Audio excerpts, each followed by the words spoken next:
over to the White House. Yeah. It was good. Good. We've been, because our son went to school there for 4 years. But he's been out 15 years, so we haven't been. Yeah. So friends of ours have never been, so we're gonna go with them. I did all my internships in DC, Mhm. so I spent a lot of time there. Yeah. It was fun. It's fun, except in the summer. Right, the humidity. How are you, Rupert? Good, how are you? So it's like you go to DC. Yeah, Mhm. yeah. Sure. Fun trip. They can. Hey, How are you? Good to see you. good to see you.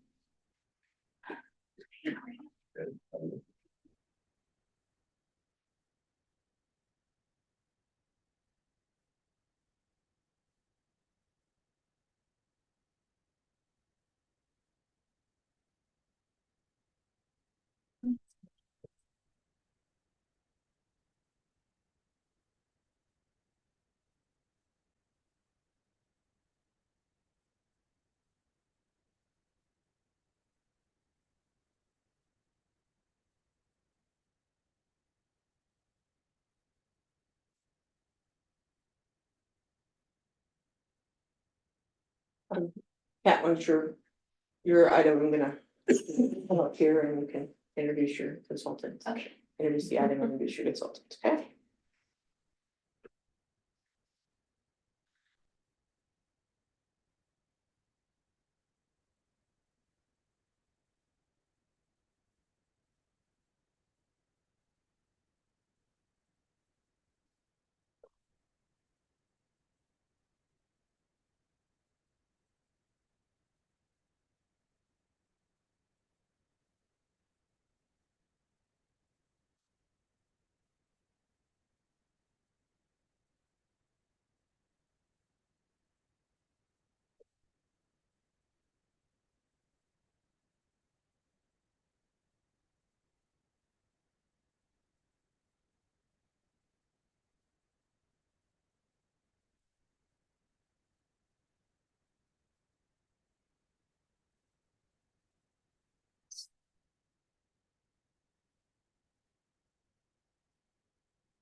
You did the tree? No, that's the stuff. For Earth Day. Recycle.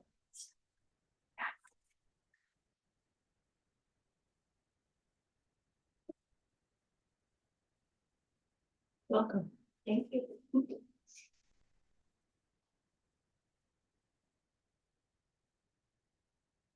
Did you wanna speak this evening? Okay, You know, I wanted to see this happen. Okay. for a really long time, got it, excellent. That's right, I just wanna, 20 years plus. I just wanna make sure that, you know, Yeah. although I know you probably know the drill, but. She says she hasn't been here since she retired. So she got her proclamation for retirement. She was just missing this room so much. Oh.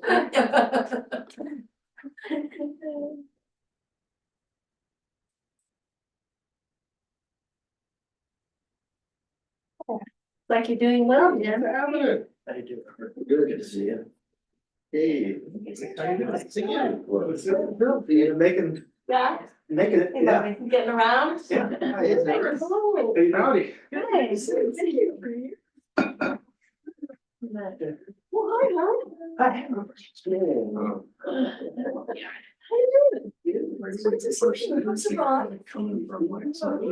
Yeah. Actually, I dropped Haley on it. She had swim. Beautiful. It's like Ronnie has swim at 4:45, Haley had it at 6:45. So, yeah. Here. That's the thing. Haley wrote That's the other, I got the memo. I mean, all be together later on in the year, but. Okay. Since I was chair, I went on there. I don't know. Barely somebody's call. My feet barely touched the river. Scott loves the chair. I know, lots of people use the room, so, but yeah. No, he's not. Yeah. We have speakers on it, if you would like to speak. Could be dangerous, could be dangerous. You only get 5 minutes, so if it goes longer. You're good, you get one. And we have a Talk chair, fast, Paul, talk Paul, hey Paul, we have a chair with a gavel actually. I will. Anybody in this room? Turn this computer on and over. It's a new one too, isn't it? Yeah. Well, it's supposed to hold it down or? That's always a confusing.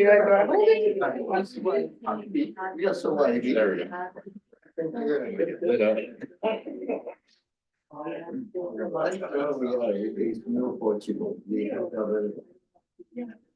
We suffer, we hung in there, and that was the key.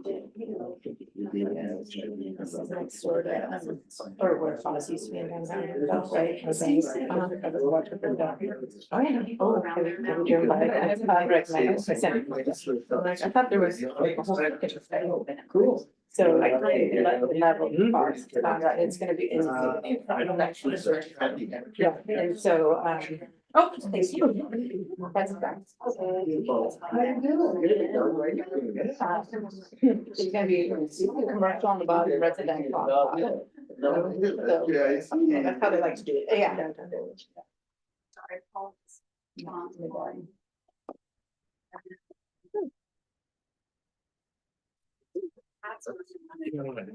Like, so when I click on this, Uh-huh. So. oh, now it's gonna work. Now it's gonna work for you. Sometimes if something's cached or something, so. Do you have trouble opening it?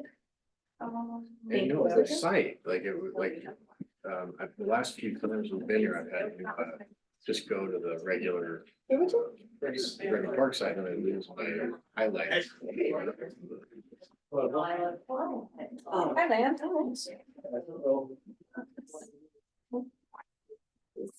Is Lila coming over? Oh. She didn't come last year. She did that again. Yeah, she- Oh, no, she left. No, she was here last. She was here. She was here, it was kind of. So it was the time before we got a game. We just went to a house.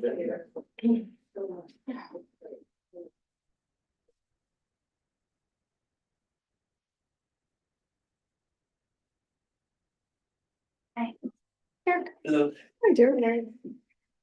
You still have good stuff in your car for me? I do, well, it's at home. It's at home now? Yeah, Okay. I can get it to you at some point, Okay. so, I do need help, because, Bob gave me stuff. It's for that needs to be Dolphins kind later. of packaged up. Okay. You know, but already kind of been some. We'll start in 3 minutes. I'm gonna start the recording. So I'll be around. We're gonna start bundling stuff on Monday. Perfect. Or I could come back. I'll be out Monday, but I'll be back in the evening.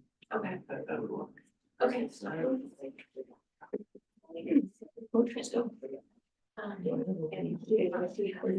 She's filling out it. We'll start. 3 days. No, 11. I just wanted to see them kind of side by side, so I can just kind of explain them to you. Yeah, some puzzles, because like that helps too. Some. Not a funny No, one, it was like, I was in San Diego. Sandy, there's no Lila tonight. Saw She had the, coffee. saw the freeway and it's on it, saw this black pickup truck and it said D worse. It's amazing, I told Derek about that, but I told Sandy, I was telling her, like, there's some guy that, no, that's Derek. That is actually, yeah, when you have that, so last name, you have to own it. Yeah. Penny got me those personalized plates. I got them switched over to yellow black style not too long Yeah. ago, that was it. but she got it back for me when I was in college with her. Had them for, gosh, about 20 something. You guys were. That's good, yeah. And that we're the next generation.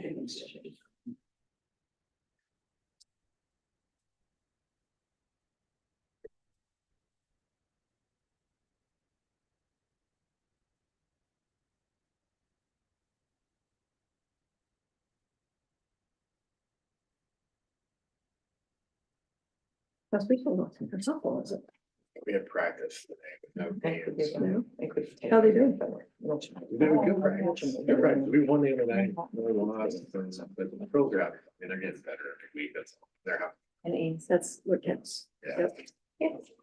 My grandson is on a team that has no pitching. And so it's a matter of, kids are just circling the bases and it's not. That's tough. That's okay, you know, that they could work on getting people out of bases, throwing people. Get practice and running. Yeah.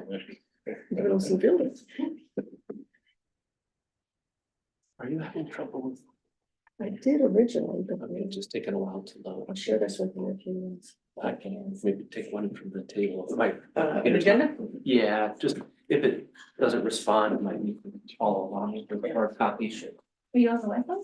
Yeah, I think so. I haven't changed any settings because it loaded to this page, but just as it pulling up the content.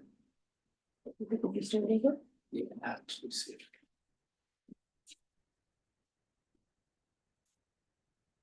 But we had to get out and start over again too. So. Yeah, I'll do that. 7 o'clock, I'm gonna call to order the regular meeting of the Board of Directors for the Pleasant Hill Recreation and Park District. Today is April 25th, 2024. Let the record show that all 5 directors are in attendance. And we'll move on to the Pledge of Allegiance. And Vice Chair Tran, would you lead us? We join in the pledge of allegiance. Pledge allegiance to the flag of the United States of America and to the republic for which it stands, one nation, under God, indivisible, with liberty and justice for all.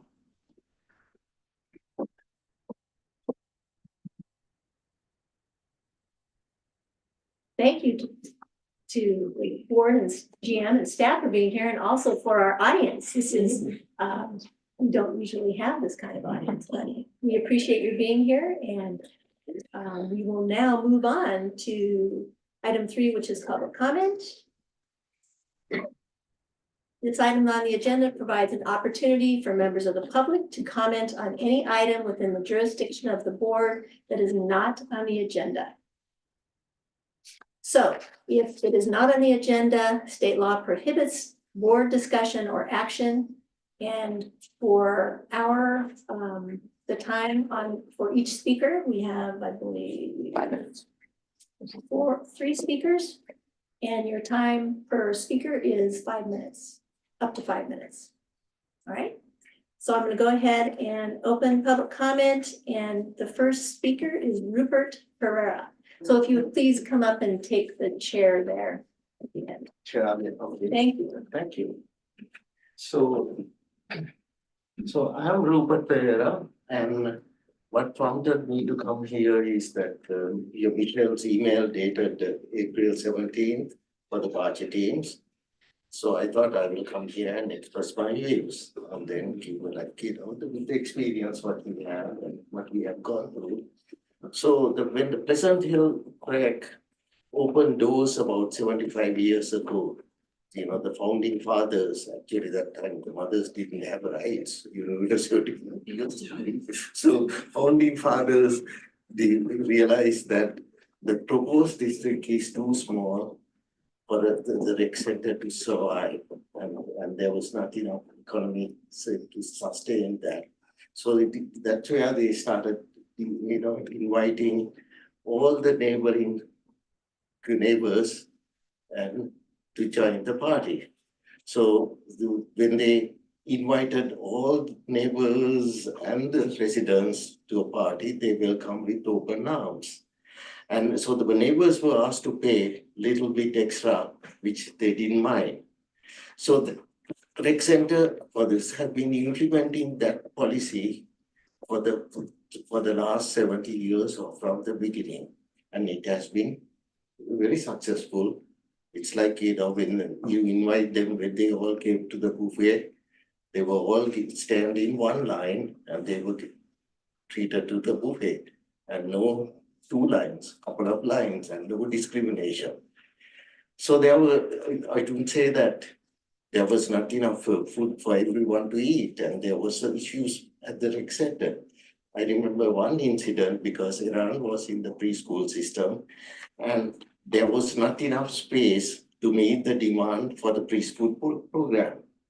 So everyone was asked to form one line outside the center until they opened the doors, and with the registration started, everybody came online, they filled them, and sort of first come first serve basis. So clearly the ones who couldn't get in were not happy, but there was nothing to complain. They would all realize that everybody had the fair share, and that was how it was done. So actually, Ran told me the story that for many years, parents were camping outside the community center to get in at overnight, and then they, sometimes, so that's how they got their kids to school, because it was a very successful program you are offering. But so but as a marketing strategy, they offered returning students only, to the next year when they were given prior to registration. Anybody who's running a business knows that the marketing, the 3 R's of marketing, first one is retention. You try to do things so much to retain your customers. That was what the same strategy that was used.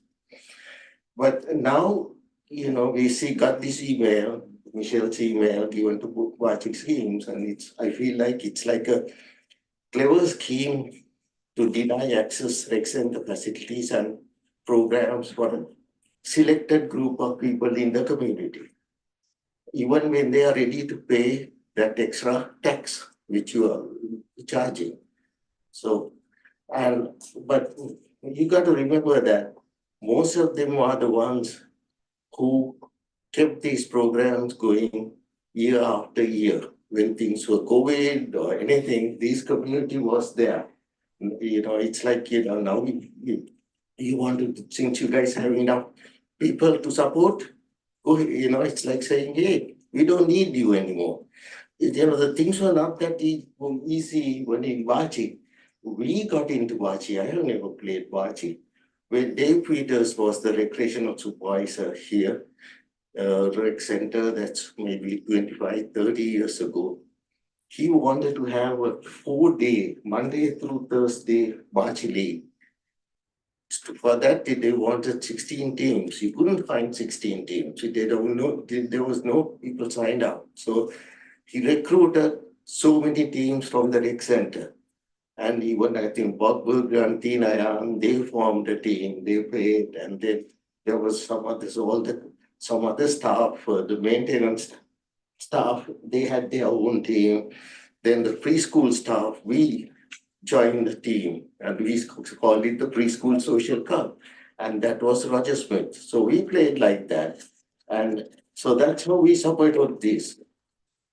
So what I'm thinking is that this plan is highly unethical and could be even illegal, because I'm not a lawyer, but there's one lawyer here, because you are discriminating some people for not a good reason. So that is the reason I think it should be illegal. So so what I'm thinking is that Thank you. you guys should consider. Your time is up. Okay. The 5 minutes. But thank you very much for your comments, and you can submit that if you had more, if there's any more that you wanted to say, you can submit that. So thank you very much. The next speaker is Paul Katruba.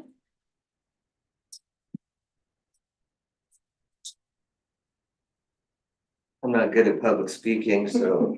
I know we're scary, aren't we? But anyway, I'm here to talk about Vachi. I mean, there's a lot of things wrong with this world in Vachi, but it's kind of important because Bocce is not just a game. It's a social, function. The Pleasant Hill Bocce Leagues is not just about the game itself. They're social gathering where players connect, share laughter, and build lasting friendships. And that's true. We've been on Bocce for almost 15 years. Started with the Rec and Park team up at Roger Smith many years ago.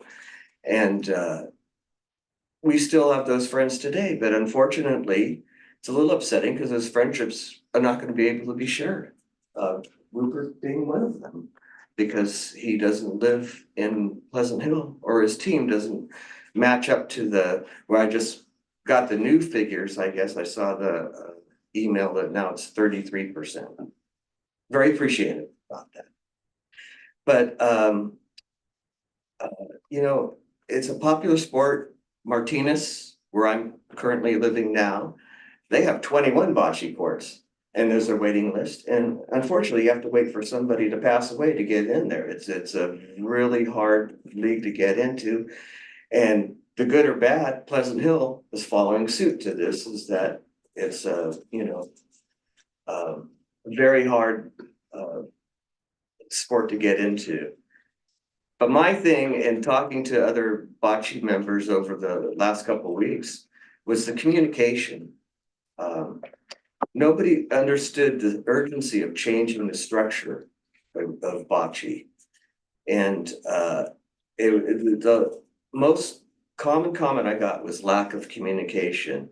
I mean, if this had been a problem for a while, none of us were made aware of the issue. I mean, I get it now, you know, but it would have been nice to have a discussion, not only with the current players, but the players on the waiting list.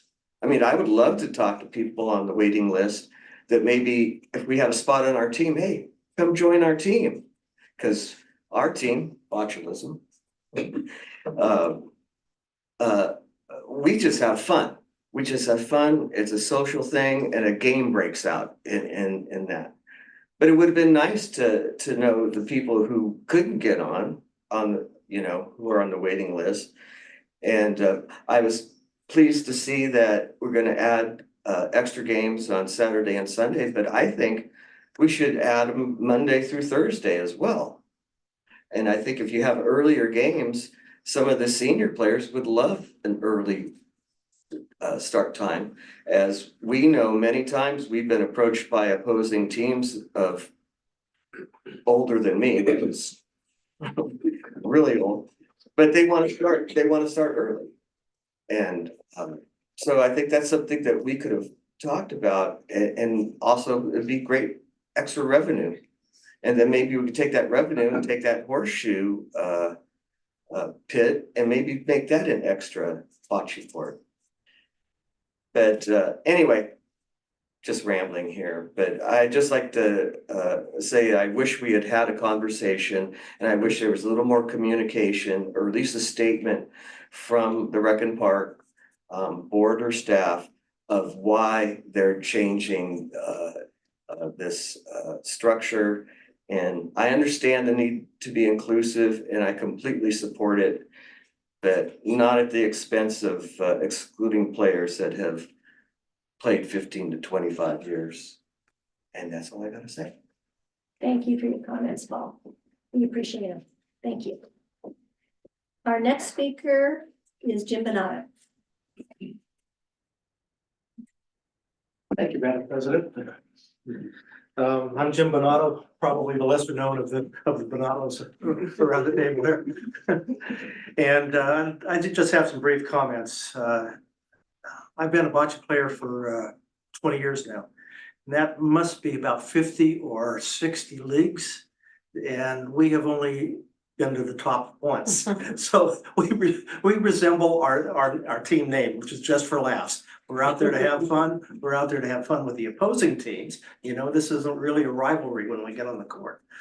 So why I say I've been here 20 years, bocce wasn't as popular back 20 years ago.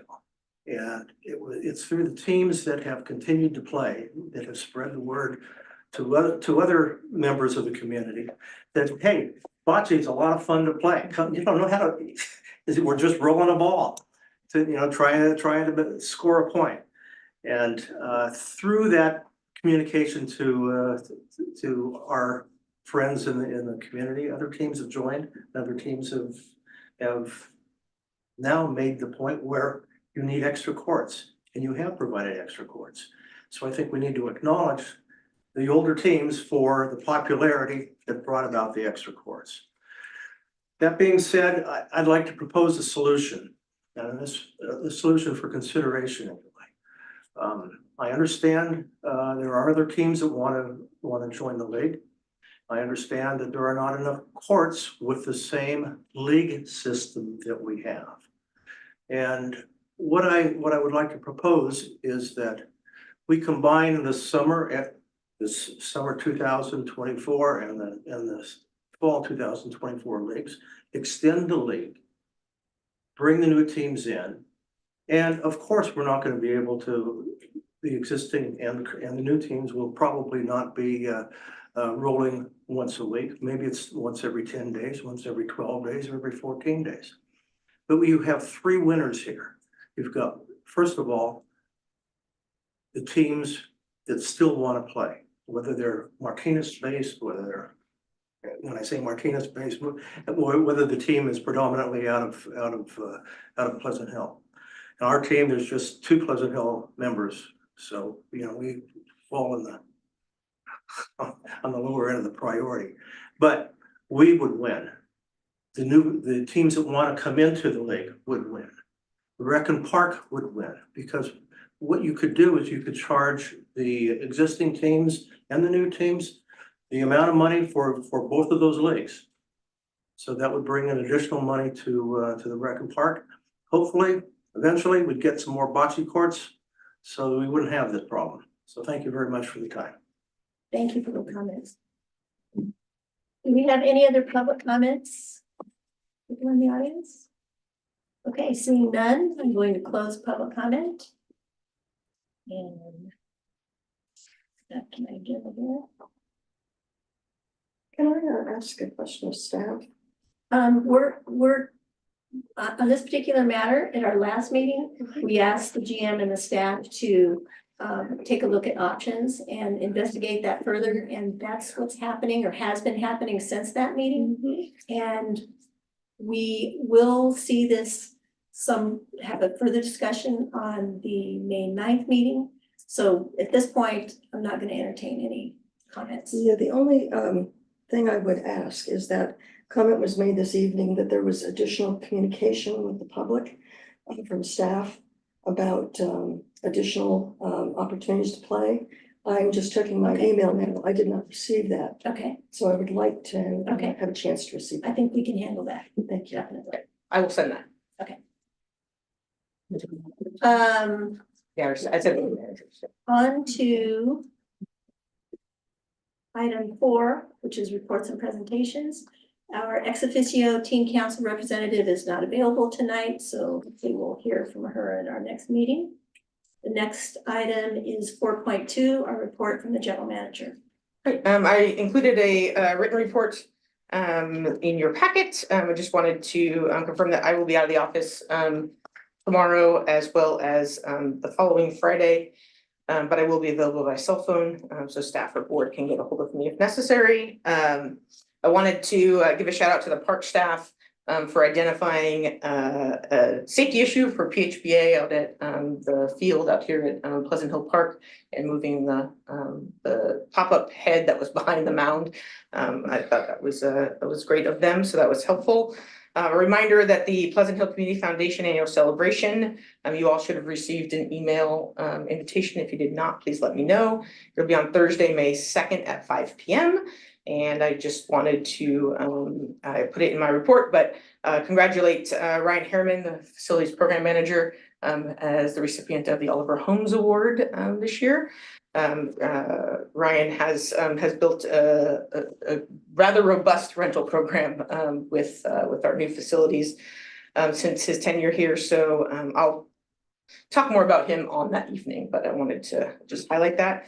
And then what I believe is probably the first major event for the teams this year is the Battle of the Bands. Unfortunately, we had to cancel it due to really low ticket sales, Low but we're ticket gonna try again next year. Oh, okay, so I was gonna give the shout out, but apparently, thank you, Kat, so we've canceled Battle of Bands for Friday, so please don't come Friday for the bands.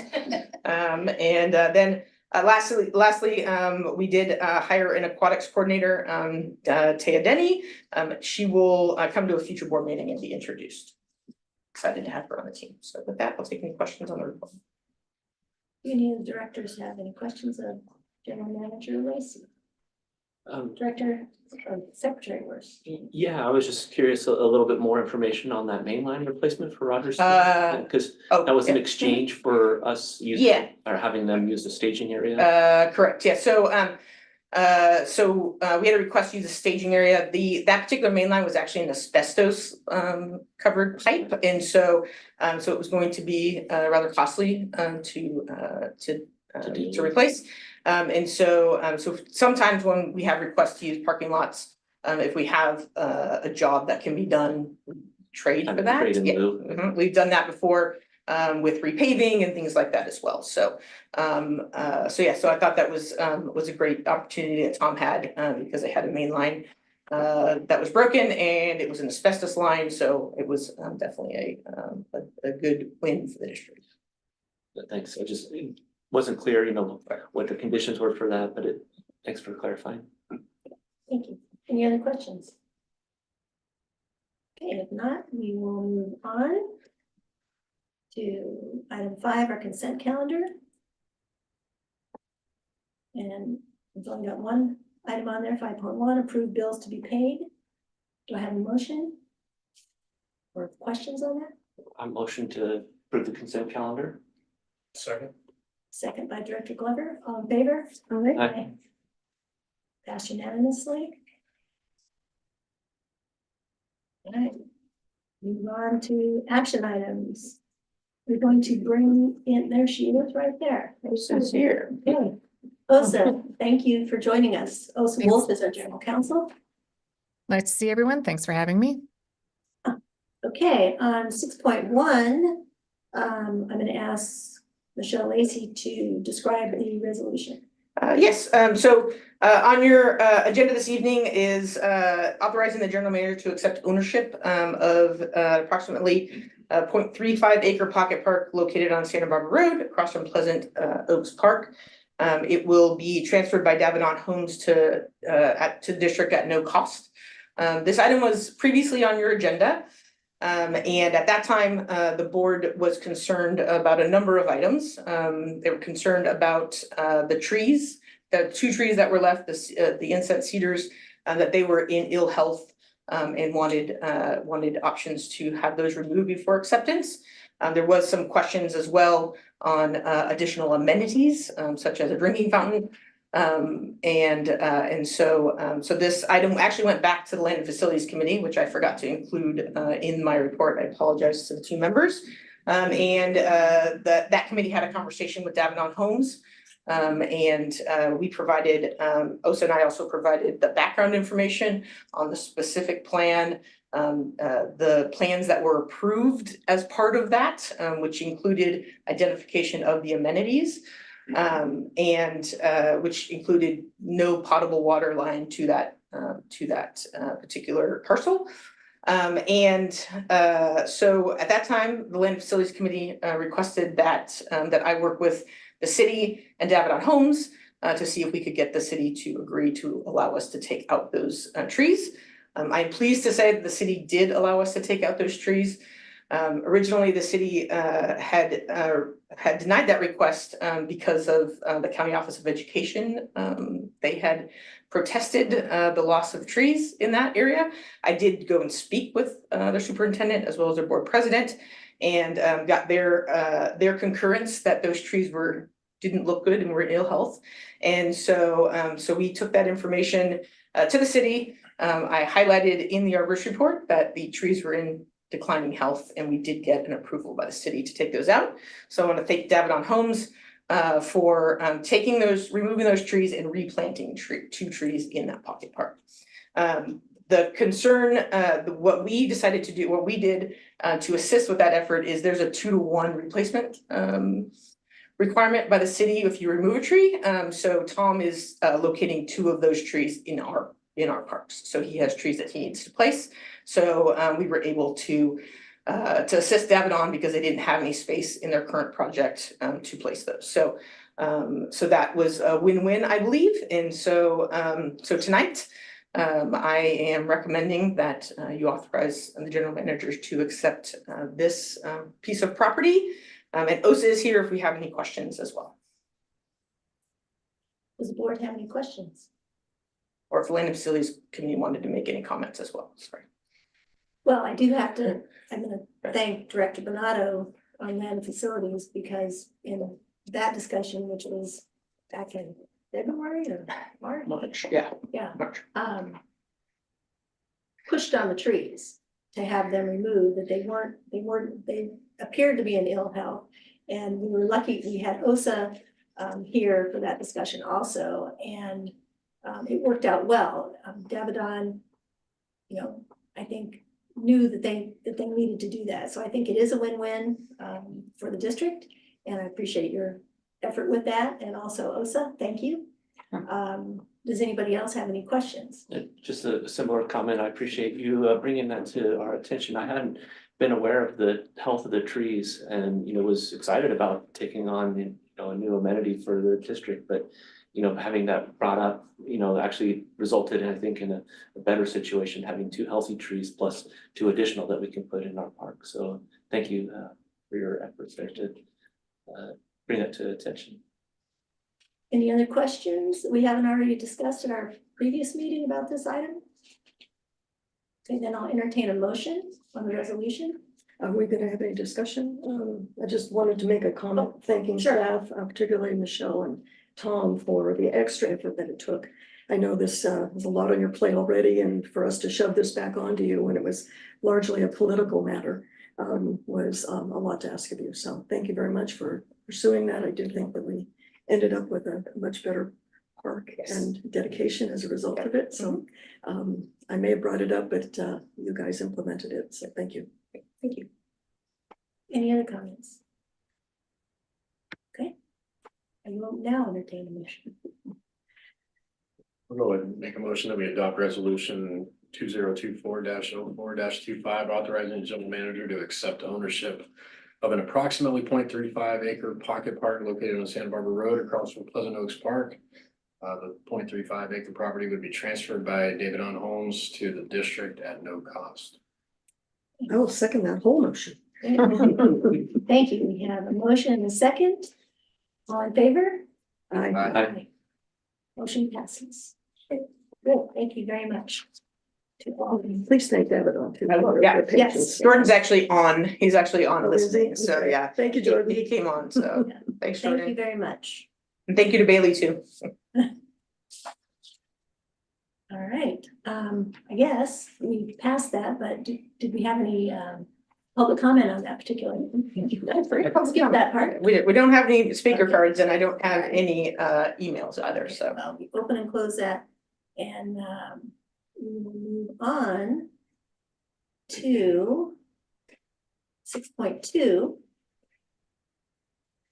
I'm getting the error. And I'm gonna turn this over. Yeah, so I will introduce Katrina Hine. Yeah. Would you like to come on up and sit up here, and so then that way you can introduce your project and your consultants? Good evening, everyone.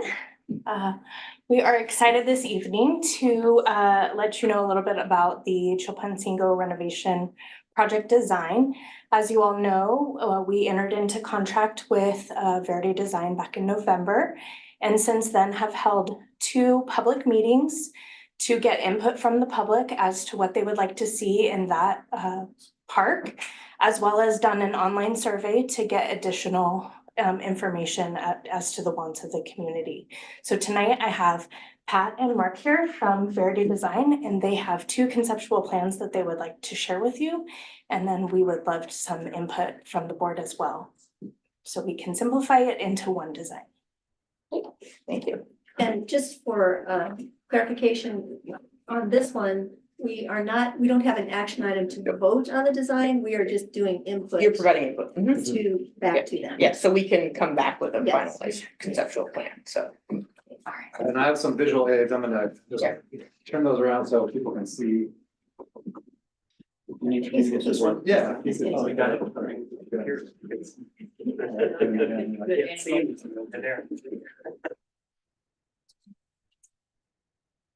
I also have your presentation, Pat, if you need me to.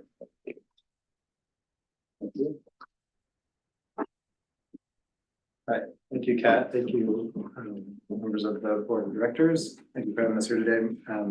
My name is Pat Hewley from Verde Design, and I've had the pleasure of working with your staff and a few of your board members directly on the conceptual design for Chilpancingo Park.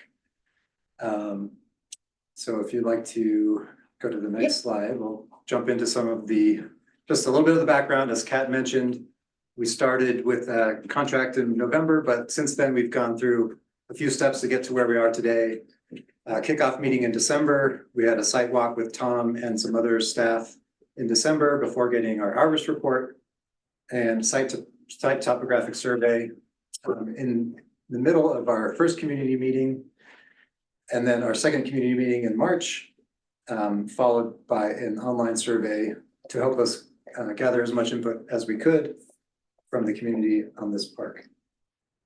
The next slide, we'll jump into some of our design concepts.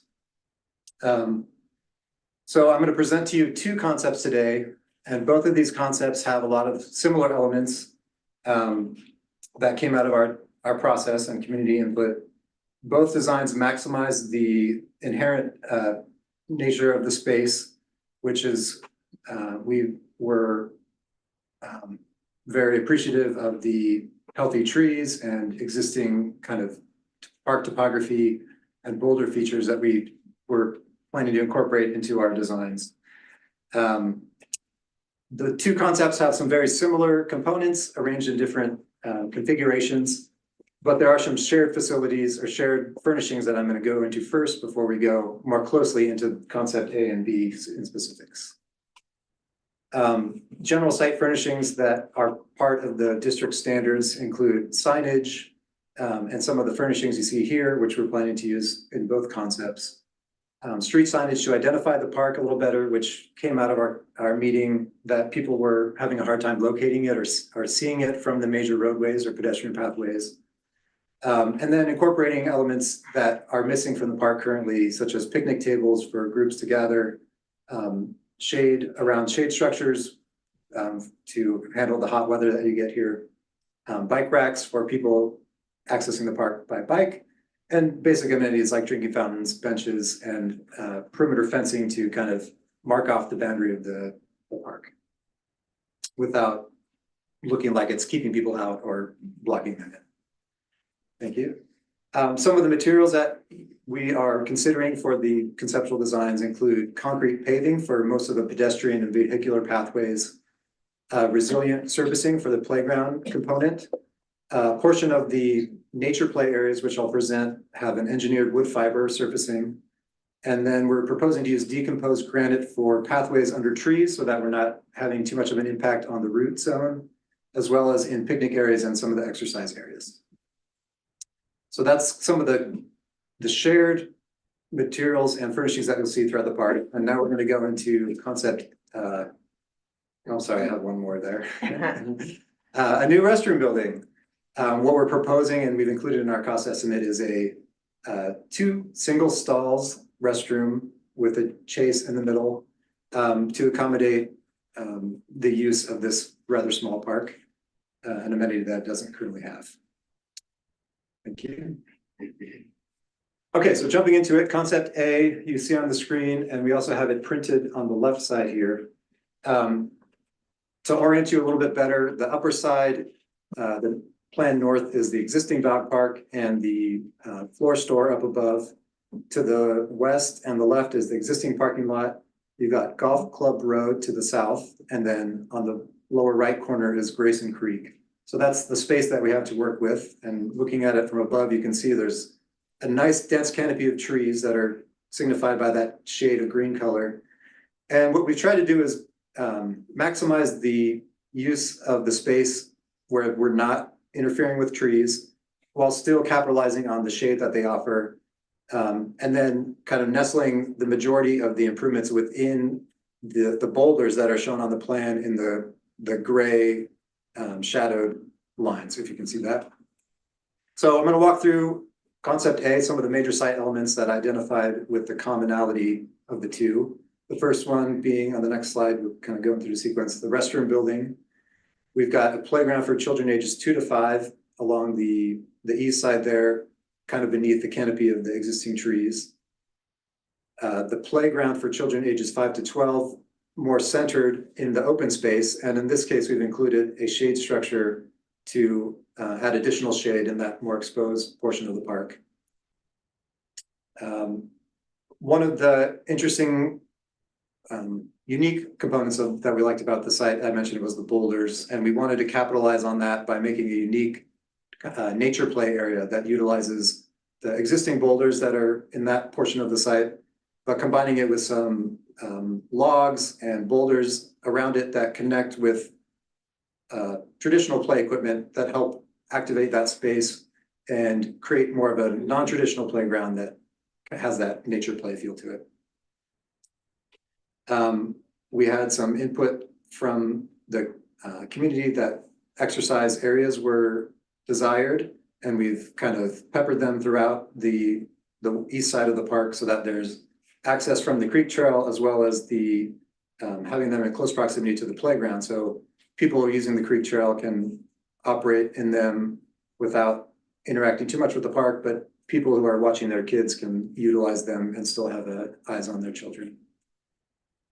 And then also peppered throughout the site are picnic areas where we're incorporating those city standard picnic tables in groupings of 1 or 2 to provide a place for families to gather in the park.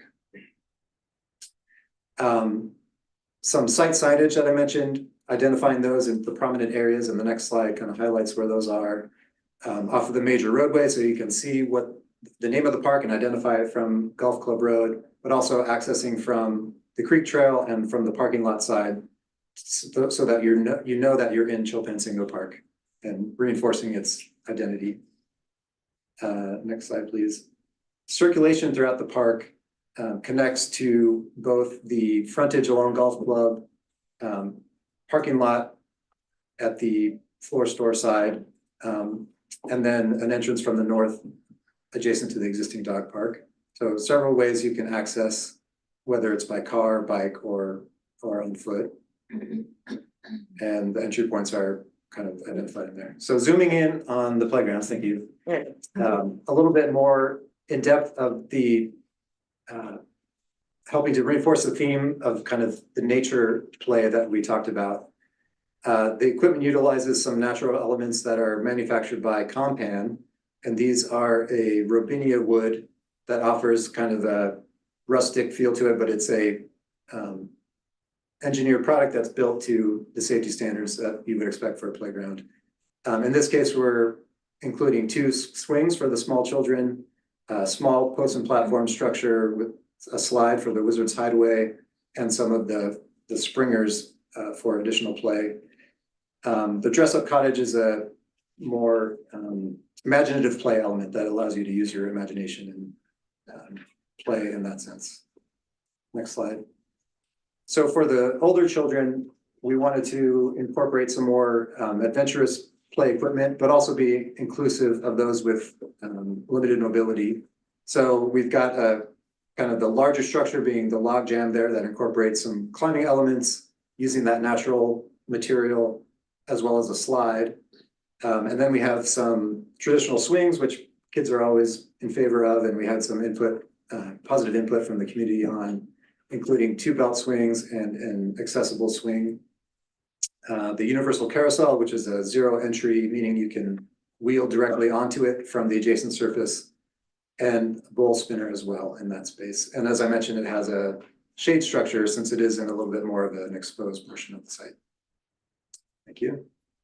And the nature play area, to illustrate that a little bit more, includes some of this natural material playground equipment that's more of like an obstacle course where you're able to connect some of the natural features to the engineered structures, jumping from boulder to log onto the play equipment and so forth, and kind of creating your own path as you go through the space. The exercise equipment that we've selected is the same in both concepts, and just kind of giving you an idea of what these are, using body weight resistance, allowing people to come who are coming off of the trail with the 3 on the right, or the 2 that are closer to children's play area or the nature play area.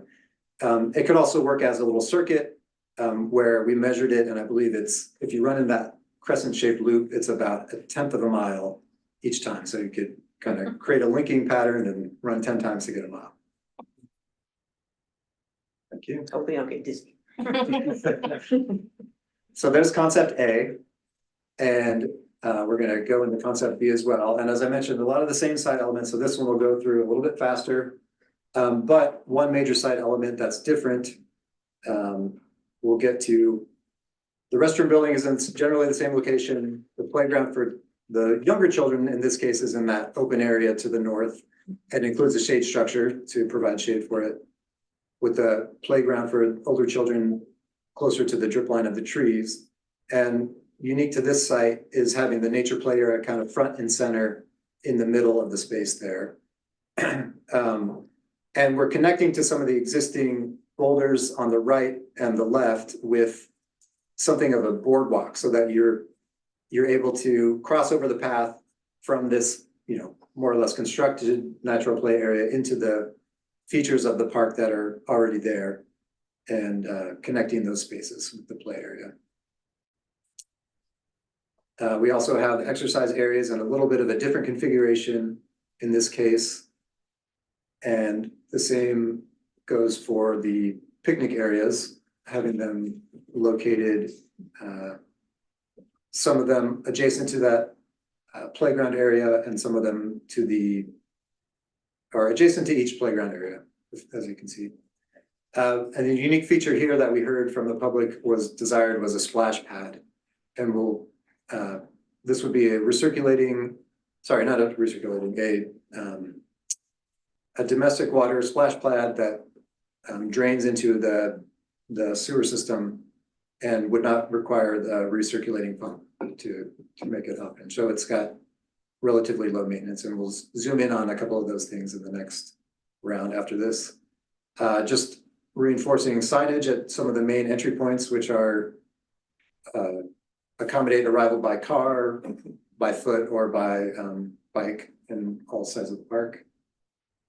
And circulation, in this case, there's a few more paths connecting the exercise stations on the creek trail into the park. But in general, you have access around each of those areas. The entry points identified there. In this case, zooming in on the younger children's play area, we have a little bit of a different play component. The main feature being the Spellbound Shack, which is a little bit larger post and platform structure with the slide and some climbing elements attached to it. 2 of the smaller flower swings, and then more of the ground level equipment that is more of an imaginative play, where you've got sensory play with the music panel and interactive learning panels and play panels at the ground level for younger kids. On this side, we've got a little bit more kind of wow factor play equipment in the larger kids area. And these were well received by the public in our meetings. The Jungle Dome is a pretty large structure that will be something that's kind of visible as you drive by, and hoping to give it that wow factor with climbing elements and some swinging elements at the lower portion. We have, in contrast to the traditional swings that you saw in concept A, this is a pendulum swing where it's more of a group interactive piece of equipment that allows multiple kids to swing in this pendulum fashion. And it's a little bit more group activity. This concept also includes the combination, that's mislabeled, but the accessible spinner and the bowl spinner for spinning elements. The nature play area here is a little bit more built out, including a climbing pyramid, some stilts, and the same kind of natural materials that we discussed. We're also proposed to include a retreat hut, which you see in that bottom center image, which allows for children who have sensory disabilities and maybe would get overwhelmed with a lot of activity and noise on the playground. It gives them a place to retreat and find a quiet space for themselves. In this case, we have the same general equipment selection for the exercise area, but we've placed more along the creek in a grouped format, and then a smaller group to the north of the play area there. And offering a different interaction for people accessing from the creek trail that don't want to enter the park, or those that are watching their kids adjacent to the playground to have some, be able to get some exercise while they keep an eye on them. Zooming in on the splash pad, picking up on that natural theme that we've been embodying through the play equipment and the nature play area. The spray features are GFRC boulders that emit water to help cool down kids on hot days. And then we have some spray elements at ground level as well, so that you have an opportunity to interact with the water. And that was something that came up from our second community meeting and our community survey that people were interested in. And that is concept B. So we walked through the two concepts here, and I think that's all we have in our general presentation. We have a little more supporting info if you are interested in how we came here, but we had a really good time interacting with the community and hearing from board members as we arrived at this spot here. So thank you. Are there any questions related to the presentation? Vice Chair Tran. Thank you. Just a question on the restroom that hasn't been designed yet. It's just a concept right now, or is it? It is, yes. It is. It's just a box. No, it has not been designed. All of these are just boxes on a thing. So they chose one. We have not. Basically a rectangle with two doors. Yes. And a middle space. Correct. but Correct. We don't know else what. Yeah, what it looks right. like. Got it. And then, and then, I didn't hear like this, so the park is sunk compared to the rest of the retail spaces or commercial spaces. Was there anything going to be done with that, or is this going to be kept sort of? Yeah, we intended to keep the site topography in general as it is, so as not to impede the root zone of the trees. In that, for that reason, we've had, you can see the entrance on the southwest side to be the most level grade that doesn't impact the trees from that side of the park. And then you've got a natural connection existing from Golf Club Road. So we aren't intending to regrade the site where we don't have to. There might be some incremental grading just to get our paths to be accessible, but we will not be doing any major grading within the site. And I'll just comment on that as well, Vice Chair Tran. So we have to remember that we only own the park property, right? So when we have money to build this and we decide to do that, staff will work with the property owners and see if we can create some connections for both parking and, being able to come in. They had expressed a desire to do that previously, but we weren't in a position to renovate this park. So but we will definitely look at those options because we don't have any parking at this park, so. Secretary Wurst. Yeah, I just had a question. I know that there was a lot of community input into this design process. But did you also engage the park maintenance staff in terms of kind of how things would be laid out and what types of maintenance requirements there would be and accessibility for them to take care of these amenities? We did. We talked to Tom Bradley, as well as a staff member, I forget his name, who was out at the site when we visited it. But you can see on our plan that we're accommodating both pedestrian and maintenance access. The pathway would be rated for vehicular traffic to get in. We worked with Kat and Tom to make sure we have clearance and access at the restroom side. And we also discussed how the picnic, we would anticipate trash receptacles placed at the picnic areas, how those would be accessed, making sure that we're not creating something that's going to be hard to maintain. In particular, the restroom, we had some input in that. Some earlier occasions we had it rotated 90 degrees, and there was input from park staff that it would be advantageous to have it rotated this way so that there's less obstruction of the view into the site from the roadway. He also asked for it to be moved farther this way. At one point, you could drive all the way around it, and felt strongly that three sides accessibility was fine, so.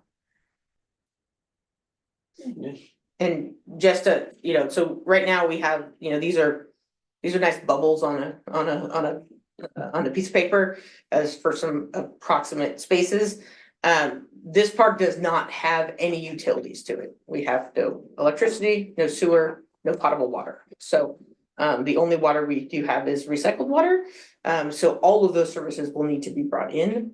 So when we get to the construction phase is when, you know, more fine tuning of how those will get to the site will be included. Any other questions? I have one. Concept A. I see the shade over the 5 to 12-year-old. Yes. Is there a shade over the younger? We did not include shade in that portion because of the existing tree canopy. Okay, And we don't have a full shade study performed, but having those large mature trees on the south side, we felt that it would be providing shade for a majority of the day to the playground in that location. okay, thank you. Director Bernard. Yeah, I have to ask about the water feature, and the fact that it would not be recirculating. Got plenty of water in California right now, but I would worry that in 5 years, this thing would be dry as a bone. It wouldn't be usable. Michelle, so what does Danville use at Hat McGee? Is it recycled? No, it's not recycled. They also use just potable water that drains. And so Okay. when there's a drought emergency, Yeah. all of those are turned They off. turn off, Correct. yeah. Mhm. Yeah, because they're considered decorative and they're not recirculating, so. Is the only reason maintenance? Maintenance would be a large reason and cost. So, putting in a system like a UV system to, it increases the cost. And so I think, a lot of communities put them in when we had lots of water, we didn't have these types of things. And that was, lower in cost and doesn't require as much maintenance. But, I would agree with you that if we put a splash pad in, I would have a hard time not springing for something that was recirculating. Because I think it's California, we just it's can't do California. that. One feature that we've worked into it at this conceptual level is the manufacturer, we work with the manufacturer on a system which is a user operated spray on a timer. So it's controlled by something like an irrigation controller. You would be able to turn it off seasonally if there was drought, weather, or drought, conditions, yeah, thank you. But it would be only used on that basis where there are people there. It wouldn't be running constantly. So it would be. Right, no, I would expect that whether it was recirculating actually or not. Seems to me that this is very simple and maybe it's just like a placeholder for something that could be there, but that we could do something more imaginative in that area that Sure. is akin to the lovely, wood beam structures that you've got other places. Yeah.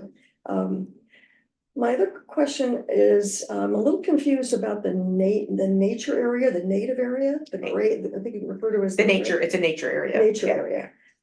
Is it just bark and stone or is there stuff in there? There were lots of things in there, so that these still, so in this one, this is in Yeah, concept no, B. that's not the Yeah. one I'm thinking of. It's the one up in the, This area up here, yes. those are all existing boulders.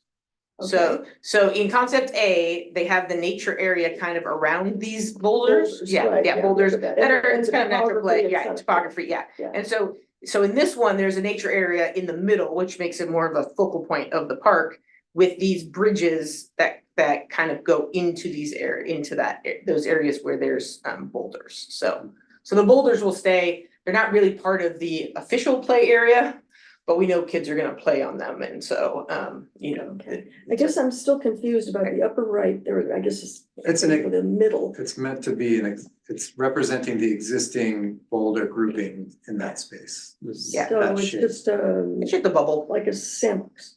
They're just they might not have been, they're just big boulders. One of them. Yeah, so is there, but there's no play implements, there's Right. no- Not on this concept, There's no no. program to play But in that. This, this is what it looks like right now. Right, right. Yeah, not, and so concept A is the one where the nature area is incorporated into, Middle. yeah, this is concept B, it's in the middle. In concept A, which is that one over there, Okay, it's around the. again, nomenclature, that's not the nature I was inquiring about, it's it's right there, we got them. Those are all existing boulders. Okay. Yeah. And the point of that area being developed is, and all the cutouts and fancy stuff around it is what? Well, this is just it's a conceptual drawing of what the area of the boulders is, it's not. It's not a It's like blob. showing this It's out. not a blob. It's not a blob like that, it's actually just individual boulders. Yeah. And it's just an outline of all Yeah. the boulders. Okay. Yeah. So those are already there, and in this case, they're remaining as is. Okay, and then A, And in In A, We're adding some of that natural play equipment around it to activate it a little bit more. Just a few things here. oh, okay, all right, now I'm getting it. So you Yeah. can connect. some of so the yeah, boulders. so A is kind of that, so concept A has a nature area around the boulders. And concept B has it in the middle of the park, not incorporating the boulders. Right. So those are the two differences. Okay. I have a question on why the splash pad is not on both. Is there a price differential or why wouldn't it? be Yes, on there is a both? price differential. We wanted to include that where we could on this concept and provide that option so you could see. But if you want it, it can be on either, like it can be on either of them, but the price differential is close to $1 million. And so these two designs, are they equivalent in price currently as they stand designed or? I wouldn't say a million. Like. You would say $1 million, how much? All of them at the splash I pad, was told it was about equal $1 million. that, or if we stuck a splash pad over there, that would be a lot more. This, One, we'd have to also relocate one of the picnic areas potentially over there, but. Did you have a budget in here? yeah, if you go, Oops. if you go to the lower right, Sorry, go back one slide. That lower right hidden thing, additional info. Cost estimate. So concept A doesn't have key, well, it zooms in on the next one. Oh, zoom to the next one. I'm like, I can't see that. So You can use your mouse to zoom in. So skip this one. Skip this one. Yeah, this would have been good info to have. Well, we're talking about concepts and not necessarily. No, yeah, but budget, to so. Quee's point, about the difference between this why one does you one have it and one doesn't. Yeah. Can we incorporate the best of everything Yeah. in one? I was sort of guessing they are So probably B, zoom in on similar, this, but. or Yeah. the next one will zoom in on B, so. Okay, next one has splash pad. So splash pad is 139,000, So it's 2.7 versus 3.2 million, is that yeah, the difference? that's the difference. And remember, because this is conceptual, we're talking, you can move it. Yeah. These aren't cast in concrete, Right. things can move, things Right. can. And we're also including pretty And these are, comfortable contingencies. if comfortable contingencies, you have to remember that both of these concepts, no matter what, we have to bring all the utilities in. Yeah. Those are a big portion of this is the sewer, so all of that. So, but yes, it's between $2 and $3 million. Okay.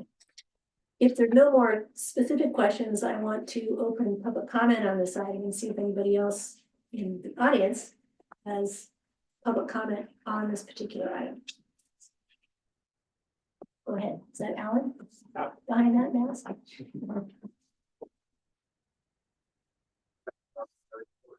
Sit up here. Yeah, you can fill out a card. If you would fill out a card and give it, you can give it. Yeah. Yeah, you can give it to us afterwards. Thank you. Yeah, I'm Alan Bade, a Pleasanton resident, and I love this park. We visit it all the time. It's one of our favorite parks, actually, even though it's really small. I really think that there's some excellent ideas in here.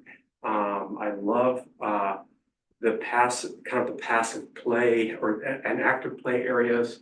I heard the consultant kind of mentioning the need to protect the spectacular trees. That's primarily would be my concern here about implementing these plans. When sewer lines are dug, when utilities are brought in, I'd like to make sure that I really recommend that those utility lines come in from areas where they would not cross those magnificent heritage oak trees. We bird watch in that park all the time. We've found nearly 100 species along this stretch of creek. It's a very active area for passive things like bird watching and nature watching. And that, which is increasing, I think, in the area because of the new trail that the city put in as a result of that development, commercial development. The other thing is I was glad to hear no added materials, because I think one of the mistakes the dog park made was that they actually piled material around some of those oaks. And I've talked to some of the city maintenance people that even mentioned it to me, that they're worried about those oaks because of the additional material that went up around the base of those trees. And hopefully they've removed that. It's not the roots. Yeah, it smothers and it can girdle the tree with rot. I really like concept A. It has kind of a more an area for contemplation, refined and more passive and more, you know, I mean, I consider myself a senior bird watcher, so maybe that's kind of the place that I'm gonna hang out and watch the families enjoy the other stuff. If it would help get something built, I would probably omit the splash pad, because I think I'm worried about the additional drain lines that you might have to excavate through that area. And I like the decomposed granite walkways because they do not, once again, provide impervious surface to impede water getting into the root systems of the magnificent trees. Any additional trees that are added with the park, I'd love to see maybe some California natives like red buds and other California natives that would bring some of those canopy birds down into the park area for people to see, rather than using more, you know, crepe myrtles or things like that, which are too often used. So I'd like to see some of the additional landscaping be native if there's things added. I love the fact that we're getting to the point where we might be talking about adding some amenities to this park. I think it's an underutilized park primarily because of its lack of amenities. There's a lot of families and apartments around the area. I would have liked to have come to all of the meetings, but my mom was very sick and then passed away during that whole time period when you were conducting all of your outreach to the community. So I was pretty busy. But so I'd just like to say I really like concept A. I like the exercise things, and I like the fact that, and maybe even more, another bench or two under the oaks for people to just sit and enjoy those just spectacular trees.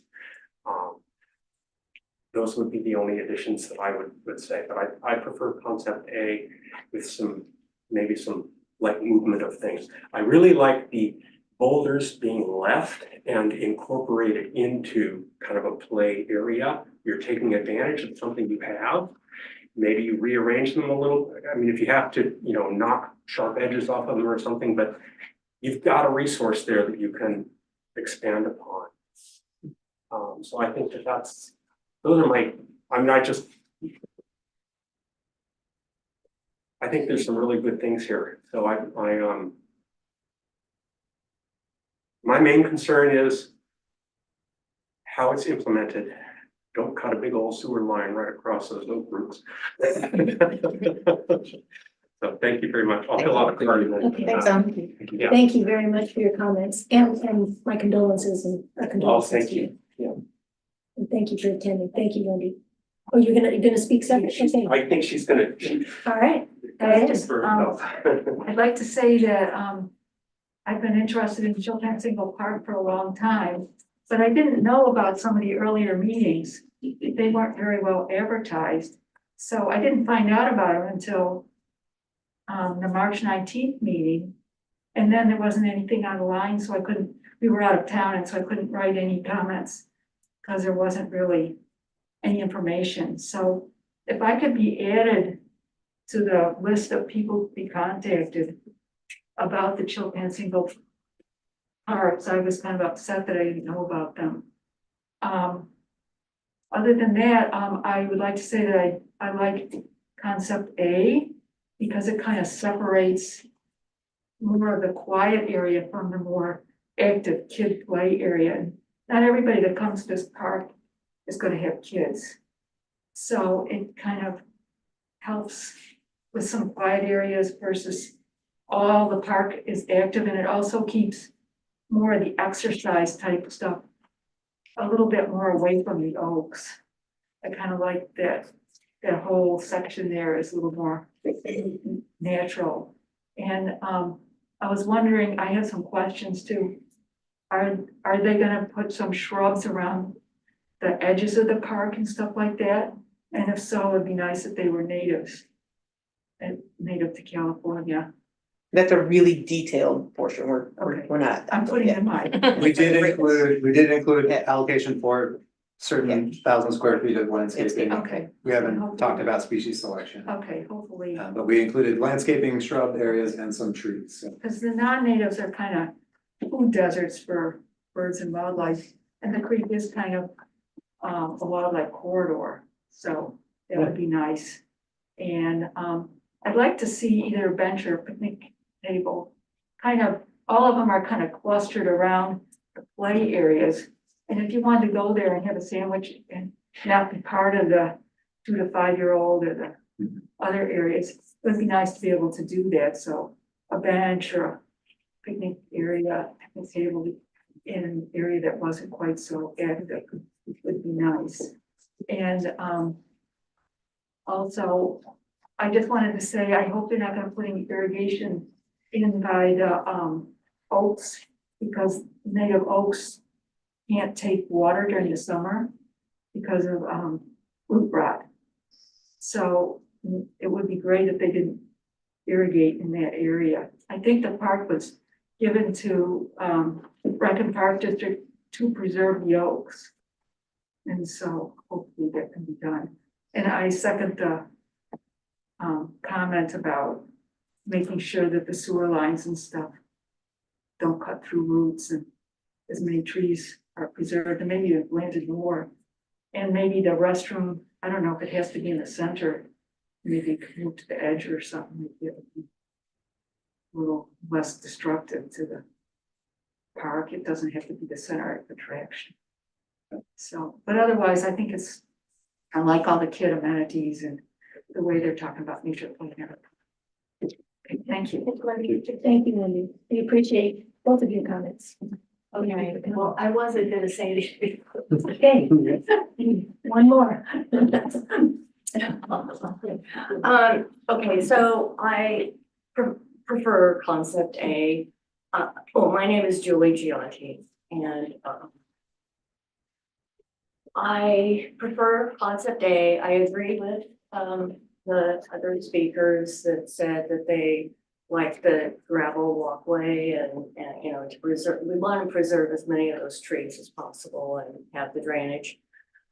I do not think it is an appropriate place for the splash pad. I think a splash pad needs to be in an area where it can be maintained and not debris from trees and everything getting into it. I think it would be a huge mistake to have that there. I think there's other places in the district that are better suited for that. And then if the kids are wet and then they go to the boulders, I mean, I think that you need to think of liability as well for the district. And perhaps even on the signage, you might say something about, you know, you're playing at your own risk or something like that. There could be, the district could come up with that. I do like the exercise equipment, both available to the parents who bring the kids there and also the trails. I mean, the people from the trail would come into the park a little bit to use. Yeah. So I think it's a nice balance. I think that the restrooms definitely should be locked up at night. We don't want to be attracting the homeless that live along that creek area and have been utilizing the park for many years. So I think it's great. I've wanted to see this park develop for so many years. Having it just a passive park, I thought was a waste. We've got all those, rentals around there. There's lots of kids, young families and kids there. So I applaud you for moving forward to finally doing this. But I think either one of the plans is okay. I do prefer A. I just really do not like the splash pad. Okay, thanks. Thank you, Julie. Appreciate your comments. Any others before I close public comment? I am going to close public comment for that item and bring it back to the board for any further comments or something you want to any input for the designers to consider. Director Bernard. Well, I'll start. I think first of all, it's very important for all of us to continue to communicate that this is a concept and that we don't do anything to handcuff ourselves to any particular piece of play equipment or whatever. These are very expensive projects. And even if we are lucky enough to have the public be supportive of it, we do need to continue as this board, whoever is on this board, to have the freedom to make the right decisions. And sometimes that doesn't get communicated well enough to the public, who think that this is a decision being made. It's in concrete. This is what it's going to be. This is all the things that we're going to put into it and all of that. So I just, and Bobby, I see you nodding your head. We ran into this certainly with our initial Measure E. It's an issue. It is a real issue that we communicate really, really well that this is conceptually. That's number one. Number two, we have long wanted to do something for the people, the residents, the children up in this part of the town, and to have developed this far as we have, I think is just a tremendous piece of progress for our district and our board, where too often, we just kind of get moribund if we, worry about whether the gators are, electric or, gas powered, and we don't really get to really making something special in our district. And so I'm very proud to be part of this whole process. I want to thank the whole team that has worked very, very hard to put this together. So I'm not here this evening to talk about whether I like concept A or concept B so much, or whether I like this particular piece of equipment, or I think a child would not get on a Springer for more than 3 seconds. Why are we investing in it? That to me is not my goal this evening, but rather to say that the general use of it, maybe we can give some guidance, that way, that, we like the kiddie area farther away from the street rather than closer to the street. We like the 2 playgrounds close together, whatever, that kind of thing. But to get down into the real weeds about, well, I will say, I like the orientation bathroom as has been proposed. Thank you, Ken, for making sure that happened. I do love the incorporation of the existing boulders into this particular park. I do think the children in that part of our district should have some ability to splash in the water, regardless of how difficult it might be to maintain, as opposed to something that isn't there or something that has to dry up because we can't, we don't have Yeah, I love the all ages aspect of what's been designed here as well. So with that, I'll be quiet and let others kind of have some input. Thank you. Appreciate, those are good comments. Anybody else have any other comments? Yeah, I don't know if I could have said it any better, other than, I mean, when I was looking at the numbers of this and having gone through Measure E and the money that we, spent building out the entirety of Pleasant Oaks Park with ball fields and playgrounds, and it wasn't much more than what this number is, and so. Things you are know, much more expensive. Yeah, and I totally understand that, but I appreciate, I loved all the designs. I too had the same concept, I think, the mention of how many kids live in that area and the fact that, this inclusion and equity and allowing these opportunities in our parks for a splash ground for kids in all parts of the town.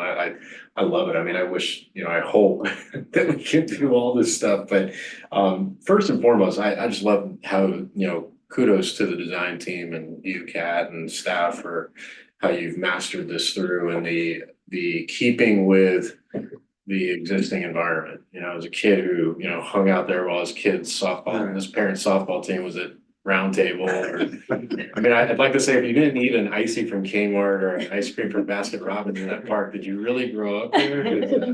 But, playing on those rocks and climbing those trees was a huge part of, hanging out in that shopping center. So I love all that. And I really look forward to, the opportunities that hopefully we do have. The one thing I guess I would say is I really liked the design, the thought of having a signature thing in there that as you drive by, you see, that intrigued me. And if that could work with the existing environment, I think that would be fantastic, and that would draw people there. So, but I agree with everything. Thanks, board members and all that stuff. Thank you for your comments. Anything else?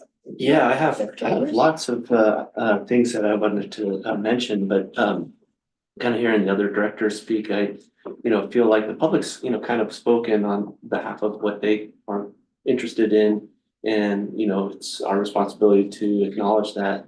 I do think, however, one of the things I'd like to see, as like kind of a future discussion topic is how this could be phased over time. Because, maybe it's that we don't have the resources to do it all at once, but there are certain things that we can implement, kind of gradually to help bring these amenities in, and perhaps not, paint ourselves into a corner where, we can't then add in some of the other elements that are more popular in a later time. But, I did want to weigh in, at least on my, leanings towards concept A as well. A few of the things that I liked specific about concept A was the preservation of the natural area closer to Grayson Creek. I felt like that was sort of kept untouched, and it was just an area that could be sort of left, undisturbed. The incorporation of the boulders and the natural play elements are things that I really liked.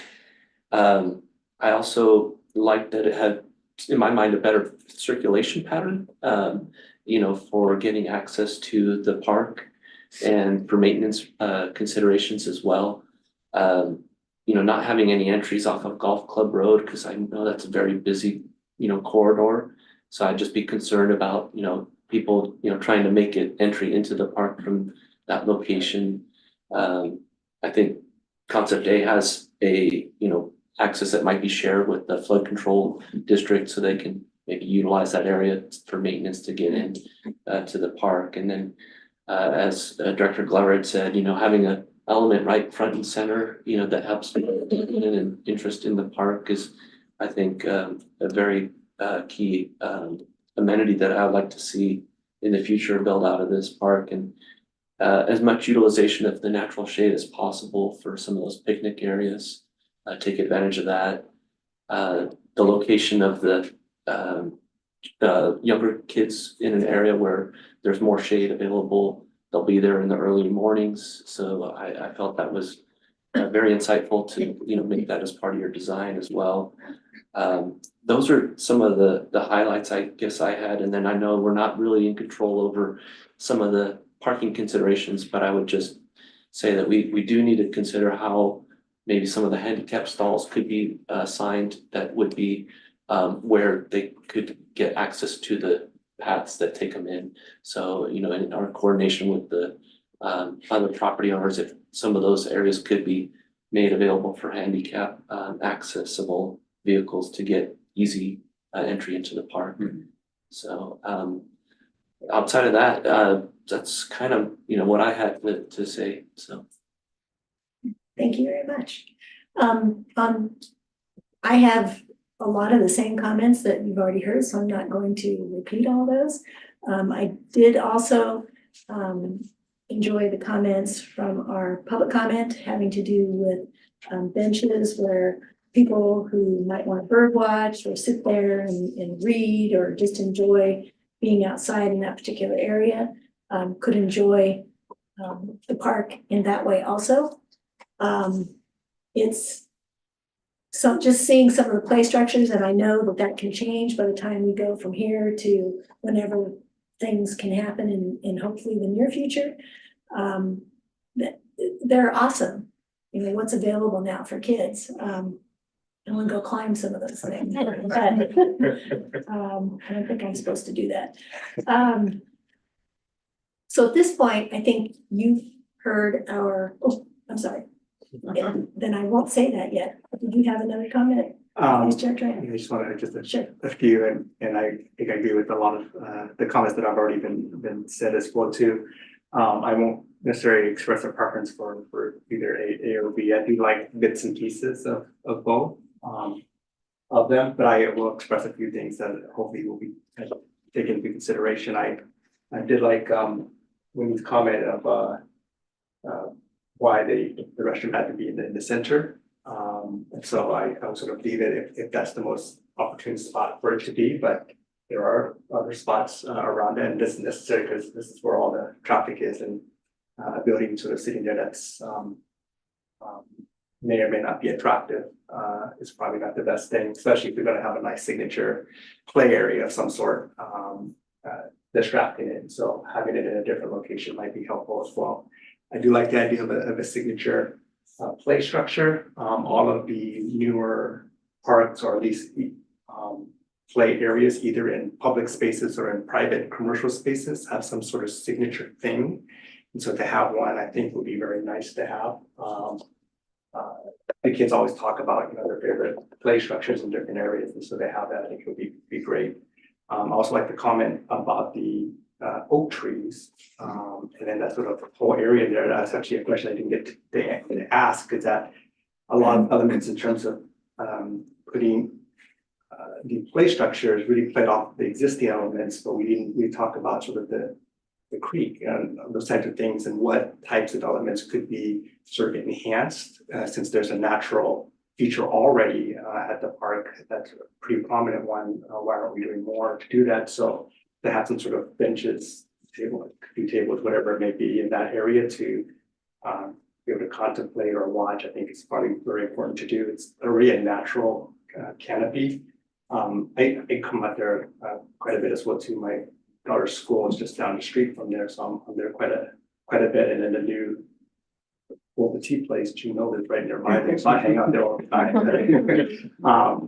And so it's no longer icy. So you know, you had your boba tea, hung it on Chilpancingo. That's the new generation, right? The new generation, but it's already sort of a natural canopy, and I always thought it would be sort of cool to have, not necessarily like an amphitheater, but a place of contemplation, but also a place where, like Alan was saying, people could learn about the natural environment. And so in addition to a few benches or tables that are overlooking the creek, whether or not other sort of local groups who are doing some sort of teaching about the birds, the creeks, and that type of thing can be sort of a natural outdoor classroom. Because it sort of already looks like that way, right? If either one of them, it's already looking out to the creek and sort of this almost amphitheater-like thing. If you look at Sonoma or other places where you use their natural canopy as sort of a place where it's almost cathedral-like, you know, with or stuff like that. When you see those sort of examples of park districts incorporating that into sort of a very educational space or a space of contemplation, I think it's something that we could potentially do. We don't have to be anything fancier than that, but I think some kind of thing that plays with the creek and all of the natural parts of it, I think might be very helpful as well too. I do like the area, the splash pad. I know there were some comments of whether doable or not, and California is in drought or not, but I think water features really call to children, and it's an important component of it. And I think that the kids in that area would just love it, you know, climbing, splashing through the water, a park that has all kinds of components, I think is very important to it. I know it's gonna be very expensive, so that might be value engineered out, but if we could put it in there, I think that would be great in some form. And then I think the only thing left, I wanted to sort of mention as well, in a prior designs of the retail space, this corner here was supposed to have a pad of some sort, like a restaurant or something that had a patio that may overlook, and they took that out. And I don't know if they're gonna put that back in. And I don't know if there's any consideration of how we design in and around that, potentially as well too. Because I don't know, I think it would be fun to have some sort of connection with our neighbors in some form or another, a nice restaurant in the area or some type of thing, which overlooks a brand new park. I think it would be great. I don't know if that's gonna happen or not, but just something to sort of think about, because those were in prior plans in that corner right here. And then the final thing is, biking is a big thing in Pleasant Hill, and so bike racks are great. But I think we took a tour of some parks where it had bike repair stations. So places where bikers can kind of come through and know that Chip and Chingle could be a stop for them if they needed to, in some form or another. It would be pretty awesome to have as well. So that's it. Thank you so much. Well, thank you. Thanks. So thank you to the board for very thoughtful comments and also to our public commenters. And I think you've got a lot of We've captured. input and that for consideration, and we know, again, I agree with Director Bernardo that this is conceptual and we can take the bits and pieces and put them into a hat and go like this, and it'd probably still be good. But we know that there's more to come, but I think this is an excellent start, and I think the board thanks you all for the effort that you've done, and just it looks like something that hopefully we can do in the not too distant future. Thank you very much.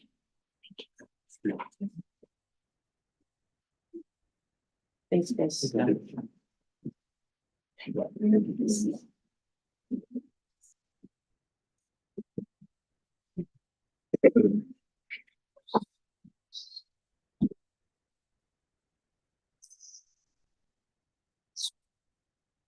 We'll move on to item 6.3, which is a discussion with our consultants regarding potential bond rates for a 2024 August special election. Yes, I'm just gonna do some break. So I'm gonna ask John Isom. John, you wanna come join me up here, and Larry? So I have John and Larry here today. And John Isom, if some of you, if you all remember him, John is our financial advisor. So John is the one that provides us information on, you know, whether or not we can, you know, be in debt more than we are. And so John also is the one that that will talk tonight about potential bond rates. And so what's on your agenda tonight is a discussion about bond rates. And so Larry is here because Larry was he conducted the public opinion poll, and so Larry is well versed in kind of the sensitivities of our voters based on the information that he received. And so so they're both here to answer questions about that. And so I'm going to be quiet. I'm actually just gonna ask John to start for me. Can you I know he has some, we're just gonna get right into it because there's not really a lot other than you know than talking about tax rates. So Right. So yeah. Oh, yep. yeah, and were you gonna post those or put those two? Yeah, let's pass these around too. Okay. So that way you can. So yeah, good to see you for some, good to meet you. John Isom, financial advisor to municipalities in the state of California. And really, I'm gonna kind of come to you from kind of just a financial perspective. Certainly there's political considerations, and I can give you some insights on what we've seen, throughout the state of California on recent bond elections as well. But really, I want to just kind of drill down to the specifics and some of your financing options, okay? So this is more like not how much do you intend to spend, but what are the potentials that exist based on your district's tax base? So you've got this table in front of you. If you're looking, just really Yeah, this this slide one. For some reason, this is frozen, so I can't get it off of there. So use what you Okay. have. So. And for those in the audience, I can describe, it looks like most of you actually have a copy, so everyone can follow along. Okay, so bond programs are based on a district's assessed value. Assessed value is the value that the county assessor places on your property. It's all property that is currently taxable, so dirt, homes, gas stations, apartments, commercial properties, you name it, anybody that currently pays a tax to Contra Costa County would be part of assessed value. And this table here that you see in front of you is an update, the latest update based on 2023 data. And it shows you that all property values within the boundary of Pleasant Hill Rec and Park District total about $10.6 billion. So that's our base level, right? It's $10.6 billion. It's also worth noting on the right, you can see this percentage change. And really over the almost 20 years, the district has grown at 4.4%. That's going to be a little bit relevant because when you talk about the different tools that a district has with respect to raising money, you have your tax base, you have your tax rate, you have assessed value growth, right? That you project forward because you never want to assume you're not going to grow. And then you have interest rates. And of course, interest rates are always moving, probably the least easy to predict, but they also have the least amount of effect on the district bond program. So this particular, tax base, again, 10.6 billion, very strong assessed value growth. You'd rather have strong assessed value growth than no growth or very little growth. You can get more in bond proceeds if you're having a tax base that's growing. To the right, the history, you already know this, but in 2009, voters overwhelmingly passed the last measure. It was a $28 million approval. Of course, all the money's long gone. And at the time, the tax rate was $29. That was kind of what was estimated to voters is kind of the high watermark, $29 per 100,000 of assessed value. And you're going to hear that term on the next page as well, which is this per 100,000. But it is worth noting, and I don't know that anyone called to thank the district, but it is worth noting that your tax rate is all the way down to $14.10 per 100,000 assessed value. So you'd say, well, what caused the tax rate to go down? That really robust assessed value growth over the years. So what happens is when you lock in a bond program and you project forward assessed value growth, if you exceed that growth, as is in the case here, the tax rate goes down. If you do not exceed that growth, in fact, if you come in below what is projected, then the tax rate would go up. One additional factor, district's been good stewards of the bond program in refunding old bonds. So when interest rates are here and today's environment are here, you refunded bonds and you save taxpayers money, just like you do on a home mortgage refi. The difference being home mortgage refi, sometimes you reset the clock. Right? You think you're saving money and you are on a cash flow, month to month, but maybe not in overall, if you were to live in your house the rest of your life and you add up all those payments, but a bond by law does not allow you to extend the term or reset the clock. So it's like for like, if you have this many years left, you're going to have this many years left. So, kudos to the district for refunding outstanding bonds and further saving taxpayers money. So if you look on the next slide, and this is going to be very rough, not unreliable, but there's a lot of flexibility because as I mentioned earlier, there's a number of different levers that we have to pull, right? You can have longer bond programs, shorter bond programs. You can have more aggressive assessed value growth, lower assessed value growth. You can have higher tax rates or lower tax rates. So this gives you a very simple view of what different bond proceeds might look like at different tax rates. Now, if you look at the footnote there, right, we assume growth of 3.5%. I think that's conservative. But again, I would rather be slightly conservative and have people happy that the tax rate's lower than being too aggressive and have the tax rate higher. That is when the phone calls come in. So you can see here, a $5 tax rate generates nearly $18 million, a $15 tax rate, 53, $19, 67, $24.85, $29, 103. You could keep going up and up, or down, down, down. And that's where Larry and his expertise comes in, which is, okay, well, on paper, you might be able to get this. What would the voter support? And I think those are the successful programs, is when you reflect back to the voters something that they're willing to get behind. But could we get a little bit more money in any of these tax rates? Certainly. Again, by adjusting any one of those levers, maybe 3.75% growth, maybe instead of a 30-year term program, maybe we extend it out to 35 years or 34 or 33.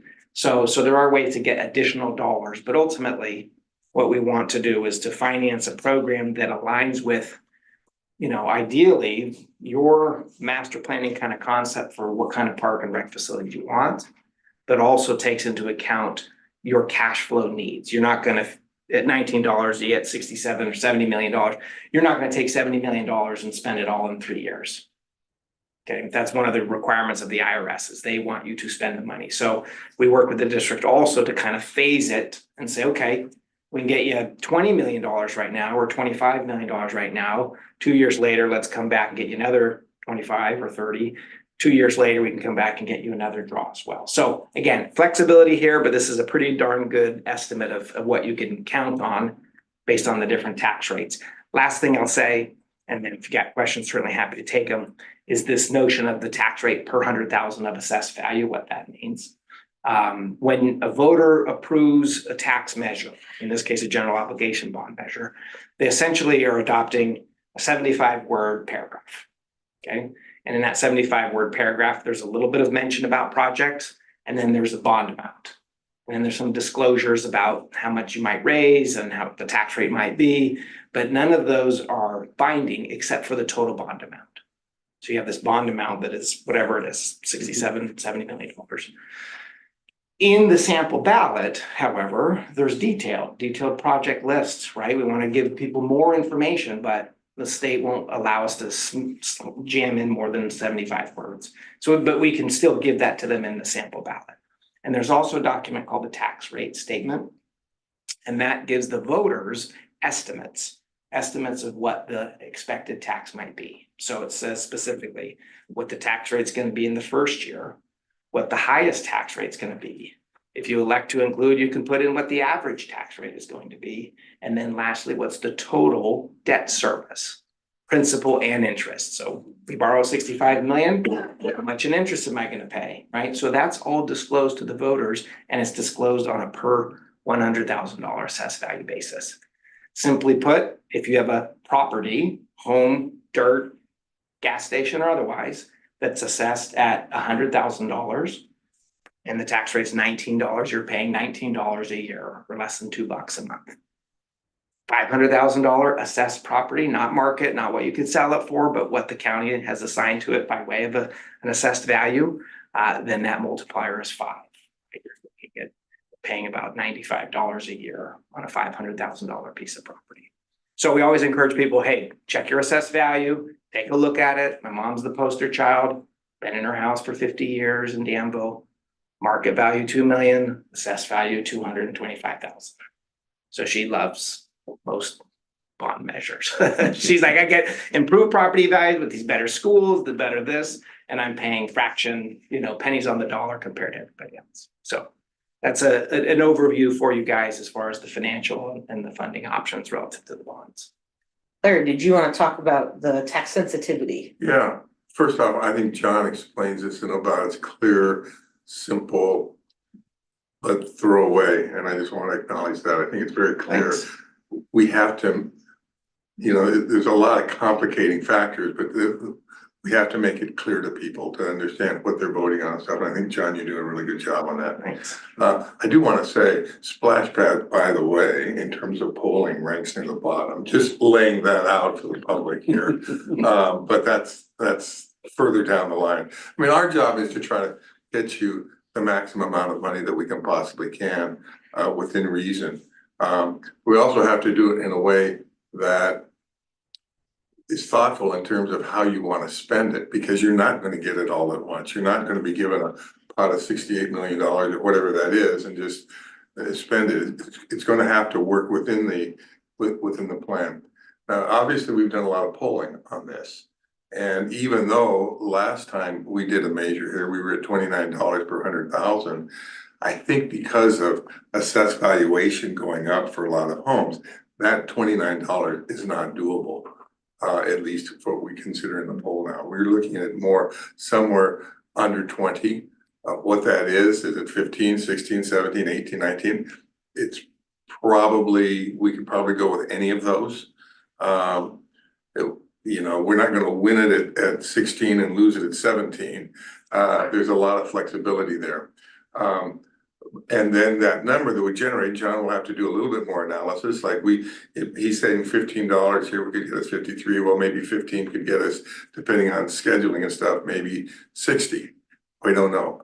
But there's gonna be a finite level on both sides. Tax measures, what people are willing to pay, and then what we generate. And clearly on this, we don't want to overpromise voters and underdeliver. Okay, that was the beauty about the last measure. What we promised people, they got. And so that will be the same discipline that we have to go here. And there's a number of things actually, since we've learned of the poll, of what are the most important projects and not, and many of the things, playground areas, bathrooms, all of that are top of the list. So a lot of the stuff you talked about already are. So we need guidance now in terms of that, so we can come back and say, okay, this is what we think we can communicate to the voters based on your comfort level in terms of the tax rate and what we want to get from the bond. And we need to do this fairly soon to keep an option open for possibly an August election. But if that's not doable, we still need to do it for possible November election. But that's a different discussion that I don't want to get into tonight. We're really mostly looking at comfort level of the board in terms of tax rate. Anybody want to start off? Yeah, Secretary Burse. I have some questions just in terms of the sort of the total bond proceeds and the impact of inflation and the staging of when the money is coming available. We can't build all these projects obviously at once, and we won't receive all the funding all at once. So in some way, do you kind of work into what our needs are and what the future impacts of inflation will be on some of the projects that we want to deliver in a few years from now, such that we set ourselves up so that we have enough in the bond proceeds to be able to fund that with the tax rates that we're looking at? That I'm not quite understanding how much, we might get, right off the bat and over time, so that, we can kind of adjust for the impact of inflation. We've seen that dramatically, with some of the recent years of construction costs coming in and the bids that we've received on projects going over estimate. So I just want to be, cognizant of that and how we can kind of set ourselves up for success. Yeah, so what we generally do, most bond programs, unless you're really big, right? You're gonna be 3 to 4 issuances. So picture in your mind, okay, I'm gonna get dollars every 2 years, I'm gonna have a potential draw to draw from. Now, 3 draws on 90 million is very different than 4 draws on 90 million as far as how much the district's gonna have to spend. So what we do is, as we get closer to the bond program or the bond election, we work with the district and say, okay, tell me a little bit about, some specifics about your cash flow needs, right? And if you say, well, we're gonna do it, by park and we'll combine these two here, we got this new project over there. Give us a cash flow model of when you need the money, and we'll give you a funding model by when we think we can deliver it to you. Now, the best laid plans don't always go the way we expect. Usually they have been, in fact, in my career, absent the Great Recession, they almost always have been, because we're always very conservative in our assumptions, okay? So we could pick a number, $75 million, 3 draws, 25, 25, and 25. In case that's just magically, coincidentally, what Michelle says we need. And then what happens is every year we get new year of assessed value. And we get, you know, a read on where interest rates are. And we come back and we say, okay, hey, Michelle, I don't think you need bonds the very next year because we just did 25 million. We're coming back in another year. New assessed value, because every year the county releases assessed value just for the year. And then we come back and say, okay, now we can get you X. And maybe by that time, you've done a lot of detail with the architects, you've submitted plans, you've gone out to bid, and what you thought might have been a $50 million need for the first two draws is 55, or maybe it's only 45.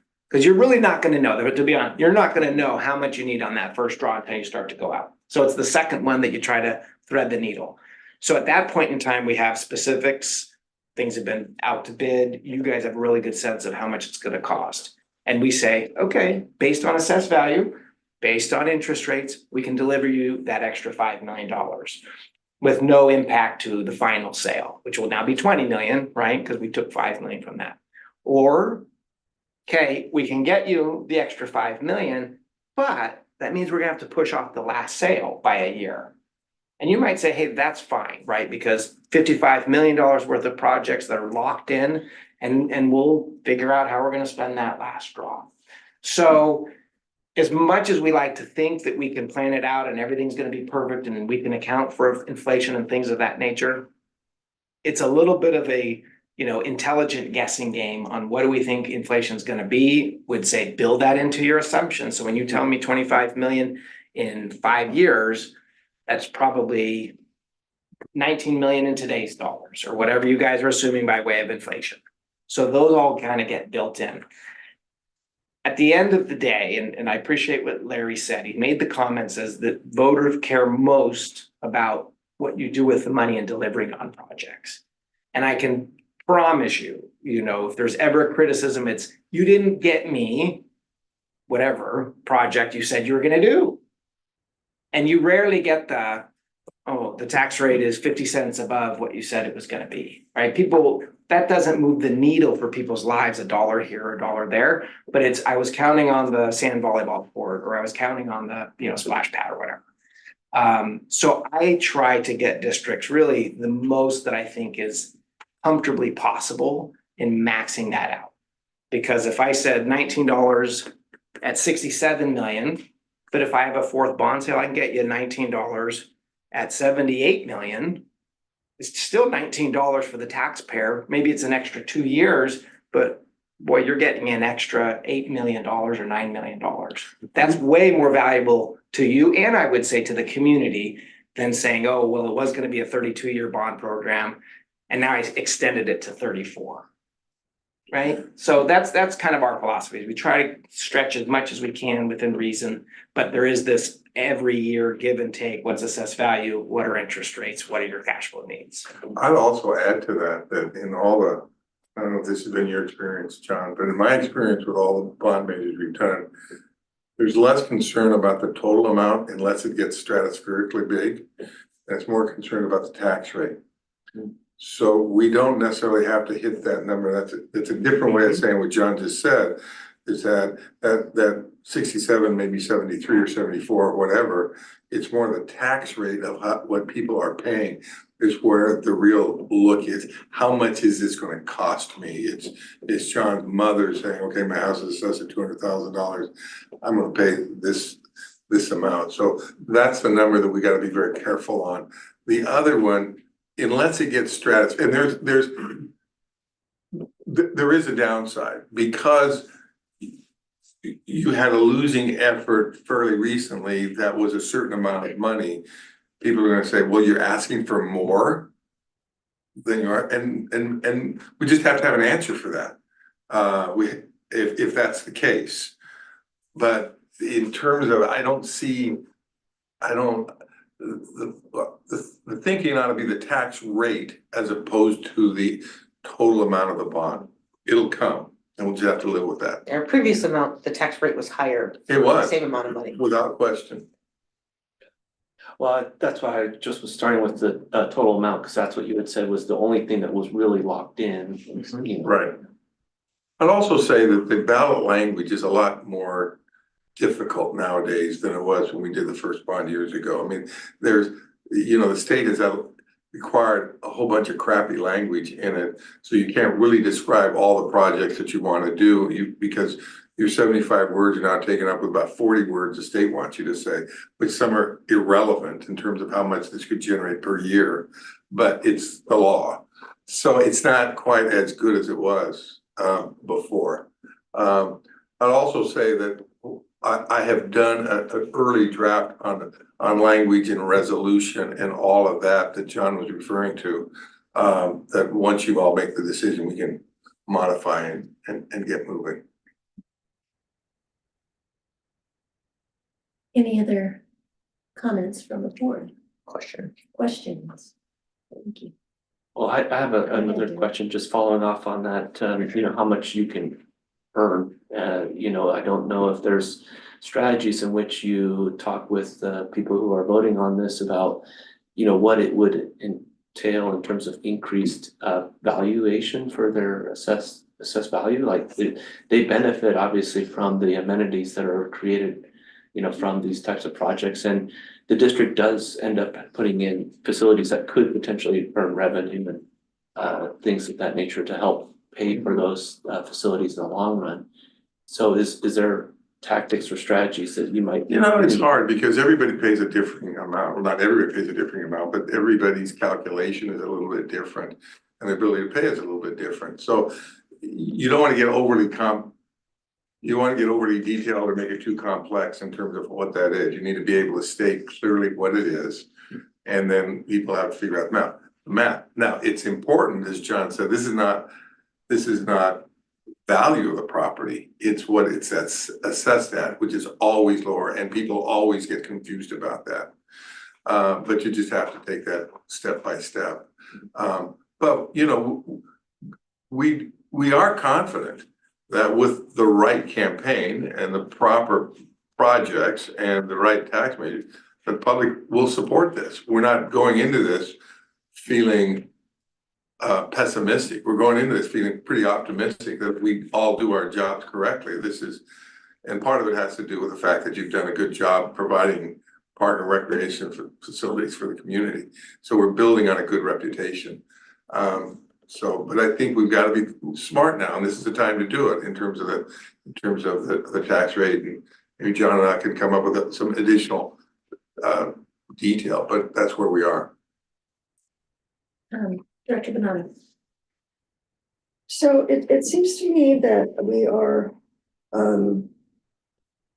not looking so much at projects to do as we are, first of all, deciding what the voters would accept, looking at the dollar amount there, and then figuring out what site types of projects could fit within that budget. That is a way of looking chicken at and the it. egg, but that's kind of the, rather than say, we'd like to do these 8 projects and it's gonna cost us $150 million. Right. We know that we can't get that amount of money. Right. So we don't triage down our projects first and then say, well, what assessed valuation, what dollars for assessed valuation would fit that, but rather we look at like the $19 per 100,000 assessed valuation. That would give us $67 million. What projects could we do that we could go to the voters and say, this is what we think we would like to In a propose? reasonable amount of time. Yes, but That's the other part of it. Okay, So because when voters vote for something, they kind of expect it to be done next year. Now, it can't be done next year. It'll be a period of time. of course. So you gotta factor that in. Yeah, so if I'm right then, would you say that we start by getting advised about what the likely rate would be? And then have staff make a list of projects, and then we decide on the rate, and then we decide on what the projects might fit within that dollar amount. And if that's the right approach, when do you need the information by? What's our job Well, here? there's already some information that we have, and that's based on polling information, what the public feels is important. So we have that. You also have rough estimates in terms of what these projects might cost. I mean, So we have See, I that. haven't heard rough estimates yet. Well, Well, yeah, staff has provided Larry with some of that information. so you need to look at that. Then we need to look at the triangulation would be polling results, the estimated cost for these projects, and then what we can generate. And there's certain things that are probably gonna fall off that list, that you're not gonna be able to do everything. Okay, again, when do you need this from us? We're there. We're gonna need to make this, yeah, your May 9th meeting is gonna be a doozy on this. Well, most importantly, you're gonna have to decide whether, on May 9th, I think is when we need to decide whether or not we're gonna go in August or November. I recently found out the cost of a special election in August is going to be between $9 and $12 per registered voter, which puts us $250,000. So, yeah, so that's an important figure and it's important for the and that's not on our agenda tonight, so we can't have that conversation, specifically talking about bond rates. So, so basically, we're kind of at the point, at least May 9th. And then, if there's still some more coming back, we got May 16th, where you have an ethics training that we could do a special meeting if we needed to as well. But the due date for the August special election, for us to get a resolution is May 31st to the count. So it's your job then to get us these rough estimates. Correct. Yes, and so we will get that for you and we will have that conversation at your next meeting. But we needed to have this conversation about general direction about bond, about the tax rate that you were comfortable with, even if it's in general terms. So then that way we know where to start, right? So, or we know how to kind of frame the rough estimates. If I could add, I would say that it's a slightly different interpretation of where you're at, which is the district's rec and park needs are extensive, right? Your ability to fund them out of the general fund is limited. I mean, that's no different than any other municipality in the state of California. And you've got this much in needs, but you only have this much in budget. Okay, so just like anybody who says, hey, wouldn't it be great to renovate our house and do some home improvements? Yeah, that'd be great. Okay, well, you get this much is your list and you say, oh, well, I'm only going to spend this much. And that's where we're at here. So you go from a master plan and an extensive list, and then you look at what are your financial constraints, which in this case is maybe high 70s if we really push things, if we want to be beholden to that $19 tax rate, right? 15, 16, 17, 19. Then it's like, okay, if I start off at like 150 million, 120 million, I got to cut off all of these projects that just don't get done. I mean, that's, your job as a board and district administration is to say, hey, we've gotten great feedback from your community. We're adjusting the program accordingly. And this is where we end up because we have budget constraints. And in this case, we only want to give to you voters a program that you're willing to support. We don't want to do projects that you don't want to do. We don't want to tax you at a rate that you don't want to be taxed at.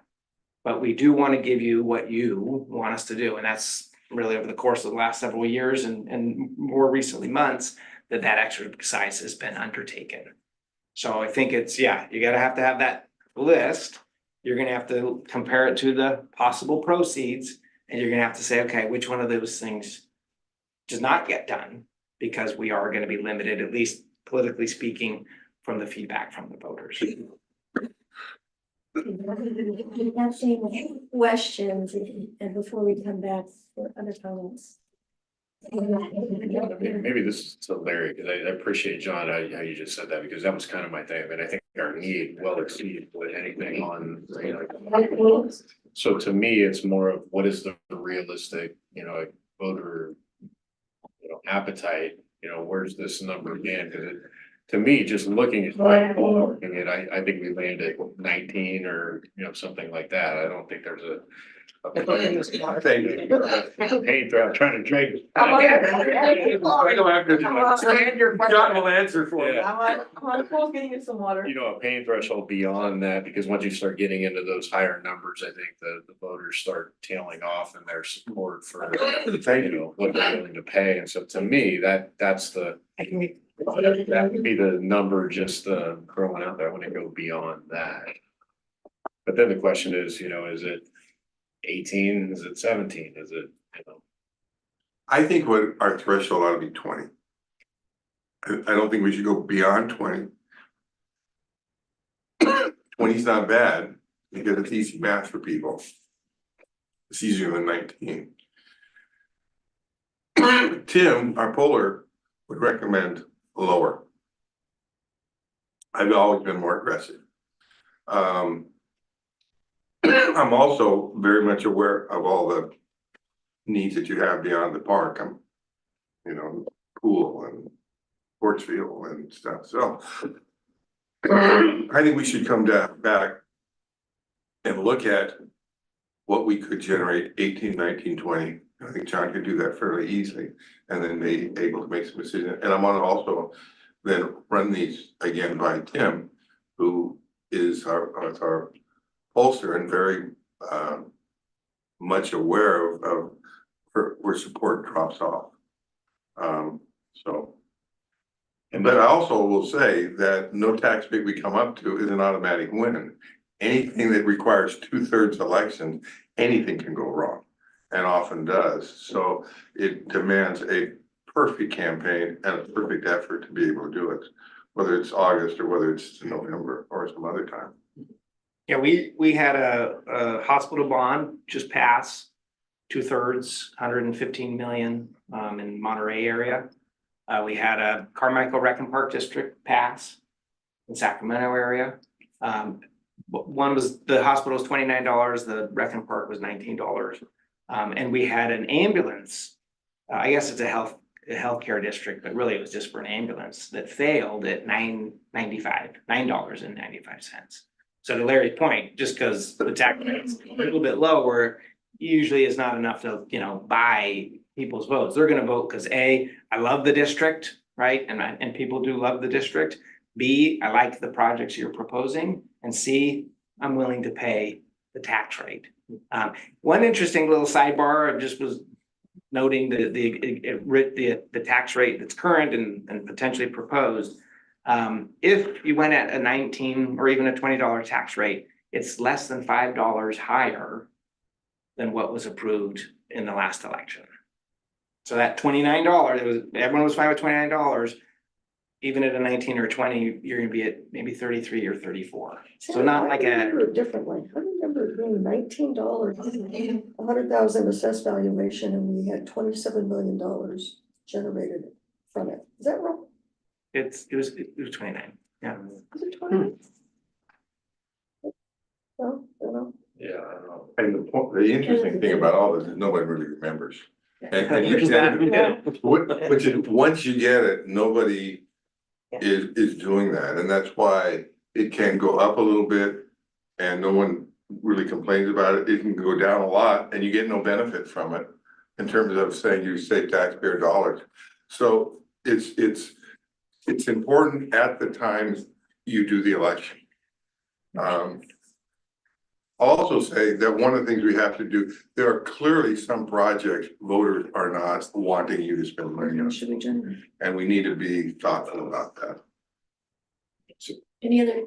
Well, just as a thought, you mentioned that, we would go back to the pollster, is a thought that then that information would come back at the next meeting? Yeah, we would bring everything at the next meeting, Gotcha. so we can get a go, no go, what time, what day, so, yeah. If there's no other questions at this point, I'll open it up for public comment. I don't know if we have any. Is there any questions before I do that? I don't have any speaker cards on this topic, and Anybody in the audience? I don't have any, let me just double check my email. No, I don't think I have it. Nope, nothing on the emails. Okay. And public comment was open and now it's closed, so we'll bring it back to the board for any other comments, discussion for John and Larry. Is that a box of donuts? I wish it were. It's It's like an 8.5 some by 11. information for Derek. I wrote you. I'll take a box Derek, of don't donuts. have to pick this up. This is for you. Oh, And it's way heavier than donuts. no, that's okay. I'm gonna make a comment. I'm glad that we're gonna see some more granularity on the bond rates. I think that's important. I would like to see, if you're gonna do 17, 18, 19, 20, you might as well do 15, 16, 17, 18, just do that. So we can see all of the numbers, what that would do. It's, and I know because of the results that we got on the polling versus our listening sessions and the polling, not polling. The surveys. The surveys that we did last fall are different. Mhm. So, you know, how do you reconcile all that? And then we have to look at, you know, potential voters who will vote for this. But that's, I don't want to get too far ahead, but are there any other comments or discussion on the bond rates at this point? None? Okay. If not, I think then it appears the consensus is that we're going to receive more specific information. Certainly between 15 and 20. And nobody wants any, we're not talking about $24 or 100,000 assessed value. Is anybody over 20? Well, I'd love to. Well, yeah, sure we would. I'd love to, but, I think one of the best things I've heard this evening is the fact that we started it between 21 and 29. It's just been shown to me with the bond, with the ballot said, to generate $28 million. And I think we ended up around, maybe we ended up at 19. Maybe that's what it was. But we're down to 14. So one of the juiciest things I've heard this evening is that this number, if we go too low, might be shooting ourselves in the foot.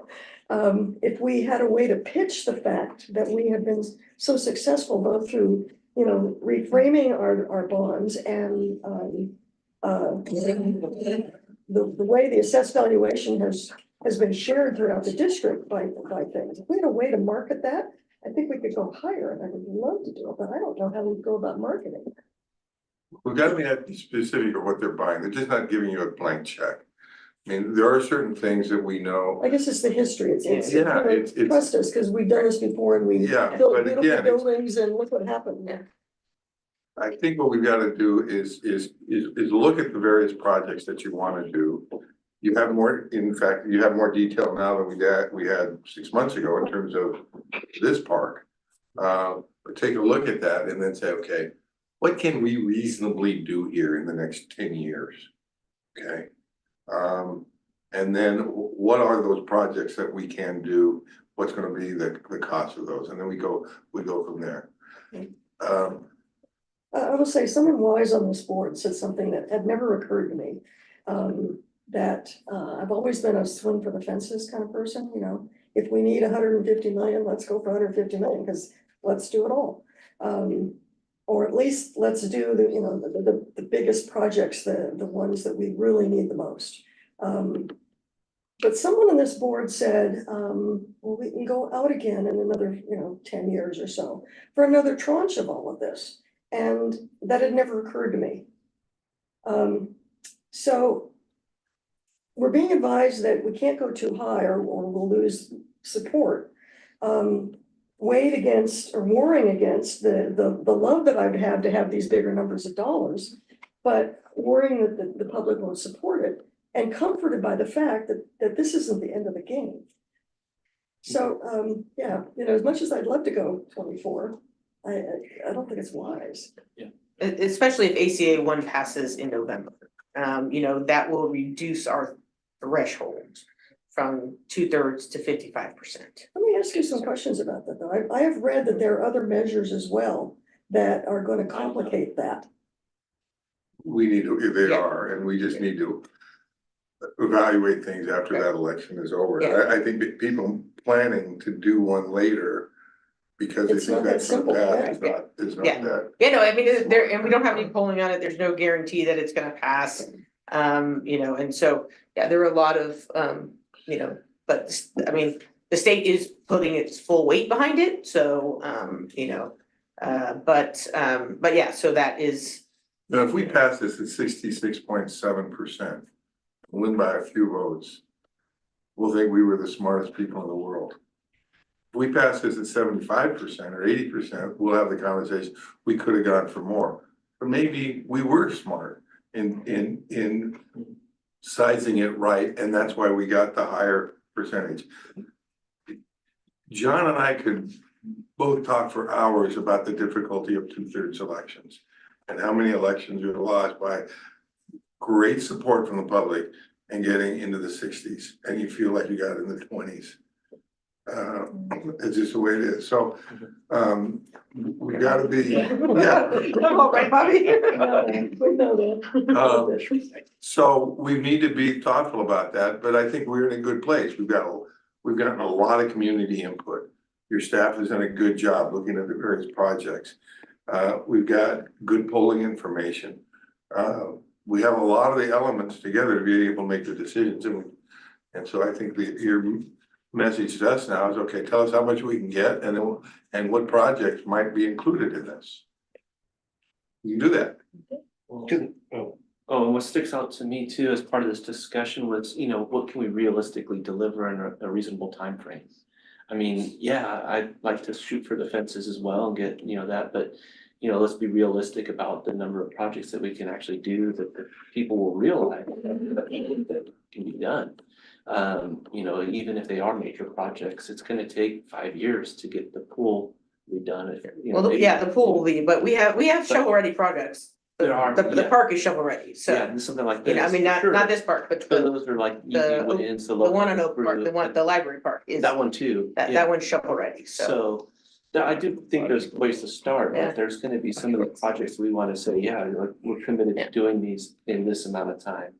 So it's time bound, and that sort of stuck to me too, is like, if you did get 100+ million, can you realistically deliver all of that CIP in 5 years? I don't think, we'd have to. Not without Stephanie. Yes, exactly, so, yeah. Sure, Vice Chair Trini. So the next meeting is supposed to bring sort of more granular information. I'm not hearing really that it's gonna change what we want. We're kind of zeroing in on kind of where we're gonna be, right? We're not gonna do 24, 15 is probably way too long. We're sort of just zeroing in, and so what's the difference, like splitting hairs, we're just splitting hairs, right? There's a number, we have some polling where it drops off. We're gonna have to cut something, right? $67-70 million. We're not gonna do everything. We're gonna have to cut. We already know like the 2 or 3 big projects we're gonna do. And everything else is just gonna be, okay, well, we'll just have to fight over it. Just kidding. But we sort of know, right? So I'm not sure what we're gonna be adding.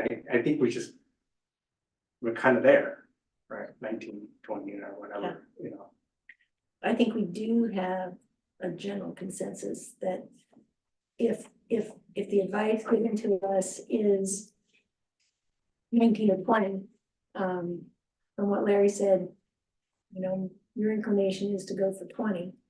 And I agree, it makes the math easier. It is that if our consensus is that we're looking, that we want to do 19 or 20 or keep it at 20, I mean, there's nothing tonight, because this is a discussion item, but we can certainly give our consensus to them that says, yeah, we'd like to do 20, and let's go with that for planning as far as what we may do in a couple of weeks. Sandy, think about it this way. Your last major, it was what, 61, 63, Bobby, you would know, right? 63. So almost by definition, we're gonna go more than that. Okay, so would have you been happy had you passed that major and gotten 60? 61? Yeah, you would have been, and you would be doing a project, and we wouldn't be here today. You'd be doing that. So if we can get you 70 or whatever, it seems to me a good thing. You're not gonna be able to do everything. And I think when we just start describing everything that you wanna do, I can tell you from the polling information, there's gonna be projects that people don't want you to spend money on, but you'd probably wanna do them. Schoolhouse, there are a number of different things that we could talk about. So I think that if we're looking around $20, and that's gonna get you somewhere into the 70-some million, correct, John? We can do lots of stuff in a period of time that people are gonna see dramatic changes. They're gonna see a new park, they're gonna see a new swimming area, they're gonna see a lot of improvements in virtually every one of your neighborhood parks. It's gonna be quite dramatic, so, I would just add, I think there's value in the exercise of reviewing the totality of your plan, your master plan, right? The big number and all the projects. And saying, all right, these are projects we're just not gonna be able to do. So we're cutting from whatever our starting point is down to maybe $78 million. Let's say that's the $20 number, 78 million. So you're having that first exercise, because you don't want to pass the bond and then all of a sudden, once the money's there, everyone gets, no, I think we should do this, right? This is the time to prioritize. From there, and I don't know if it's going to be monumental, but every $1 million is, probably, I don't know, maybe it's 3 million, or excuse me, every dollar in tax is about 3 million or so in change. Now, are you going to say, well, once I'm at 78 million at 20, and I want to go down to 75 because there's $3 million worth of projects that actually we can live without, or maybe I can drop $6 million of projects that we can live without. I don't think you're going to get there, but I think it would be nice to see 150, making that number up, by the way. You are making it up. 125. Here's the big number. Okay, we're down to 78. And then here's the little aprons for each dollar, right, at the granular level. And maybe you conclude, we can actually get away with $17. Larry, would 17 make it a little bit easier to pass than 20? Every vote counts, maybe. I suspect you'll say, I would rather have the extra $3 worth of projects and the $9 and $10 million that gets you than try to shave off a couple of bucks. That's my personal opinion, but until you have that exercise and do that, prioritization of projects and see it all, I think it would just be my opinion. Any other comments? Do we have a consensus? Or I think so. do we have a consensus? I mean, I think everyone's kind of in I agreement think we around, are. around what Larry is I think we are. recommending. It is a good discussion, so we can. We've heard what we have to say, and I think, And staff will come back, we will have a staff report with detailing all this information, so you'll be able to digest it before the meeting. so we will have, that would be good. We will have a robust meeting on the night. Yes. All right. and maybe we get those bocce ball courts, right? Yeah. We got 2 bocce ball courts in the new park next to the library. Yeah. Yeah. There are 2 of them. Well, this is an exciting time. You staff and everybody done a lot of work, and I think this is exciting. We're getting down to important decision making, which we haven't had to do yet. So it's, I think it's really good. So for your Yeah, part. I'll grab that. Thank you, Are we both of dismissed? you. Yes, Thank you. Thank you. Nice to see you all Thank again. you, it's good to see you. See you. Thank you for being here. That ends item 6.3. We'll move on to item 7, which is urban reports. we haven't had any committee meetings since the last meeting. We do have a budget and finance committee meeting on May 7th, and I wanted to confirm that the district city liaison committee meeting is now set for May 14th at 6 p.m. They'll be here. It's our turn to host. So. Yes. Good. You have an agenda yet? Nope, not yet. I just got a date. Great start. Usually like some food, Huh? they never go. Yeah, we're gonna. It's our turn to host. Yeah, we have one. We're gonna have one. Wait, okay, some more info on committee meetings, and I will move on to item 8, board announcements. I'm just gonna start with Director Bonato. All right, I attended the Rogers Ranch, Expo, and, so many things came out of it. First of all, it was gonna be totally rainy. Great communication came out of the district and from John Mateus and to his group as well, to let everybody know that it was still going to be on. The rain held for the entire time that I was there, and it was jam-packed. There were so many people there, and I think maybe it's because of all the additional advertising, I don't know. One thing that I spotted immediately was the work of the Herb Society of Northern California. They have taken the entire south yard of the house where the herb gardens were, and they have built almost waist-high planter boxes, filled them with expensive earth and drainage and all the other things that they have to do. DG'd around the entire area, planted all of these areas, and then took the hillside up under a beautiful, beautiful tree, left some ground cover, but also planned to put some herbaceous ground cover in there as well. Took them about 2 months of work, and I was just so impressed with it. I wanted to bring it to your attention because not just for a shout out this evening, but I think it would be very worthwhile to invite the Herb Society leaders to a meeting just to acknowledge the work that they have done in improving. I mean, I realize the maintenance, of that whole site is supposed to be, with that group, but they just went above and beyond, and it looks tremendous. So my recommendation would be some acknowledgement of them in a public forum so that they get the recognition that they need and deserve. I ran into Zach Chefs. He is now on our list for working on supporting our bond measure. I've got a couple of other names of people that I talked to that day as well. I ran into and met a woman that is in charge of the community gardens in the elementary schools in Mount Diablo schools. Marion Woodard introduced her to me, and she said that she'd been wanting to introduce her to the district for a long time. It's real possible that this could be a, what do we call our partnerships?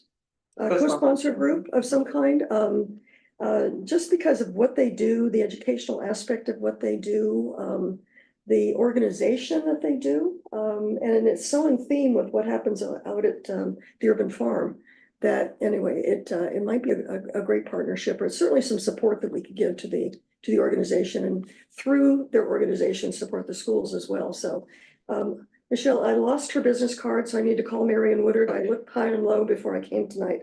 And so if she's listening, I apologize. I will find it and get it for you. But it was a great event, and I think that just great applause needs to go to, particularly to staff for helping market it, to make it the success that it was, and certainly to John and Marion and their entire team for just a wonderful, wonderful event. I wanted to announce that I have requested of staff that we agendize the issue of registrations, this new idea of resident first, resident priority registrations. Michelle has agreed. I don't believe that was a staff level decision to make. I think it was a decision that needs to be made around this table because it has huge ramifications moving forward on all kinds of impacted programs that we have. And so Michelle has agreed to that, and I hope it's sooner rather than later so that we can really help make some determinations about registration issues going forward as well. I also requested specifically that if staff was willing to find ways to expand the bocce opportunities for the teams that are both playing now and on the waiting list, if they would be willing to look into those particular aspects of it. Michelle, communication, of course, is part of this, and I did not get the communication that had been done. So thank you very much to you and to staff for being willing to look into that. Going from 65% down to 33%, if I understood the numbers correctly, is quite a tribute. But I think it can be better as well. So I'm very curious to look to see, what ideas were implemented. That's all I have. Okay, thank you. Director Glover. Yeah, not much other than, I did see that, our teen council representative Lila was, the subject of a Block CP at College Park does a podcast, and she was featured on there. So I got a chance to listen to the first, about 5 minutes. She did fantastic, but maybe I'll send it to Michelle and she can circulate it to everybody, and you can hear just what a part of College Park she is, and Pretty cool. Excellent, thank you. Secretary Worst. Yeah, I was just wanting to, say I'm looking forward to the Celebrate Your Community event that's gonna be happening next Thursday.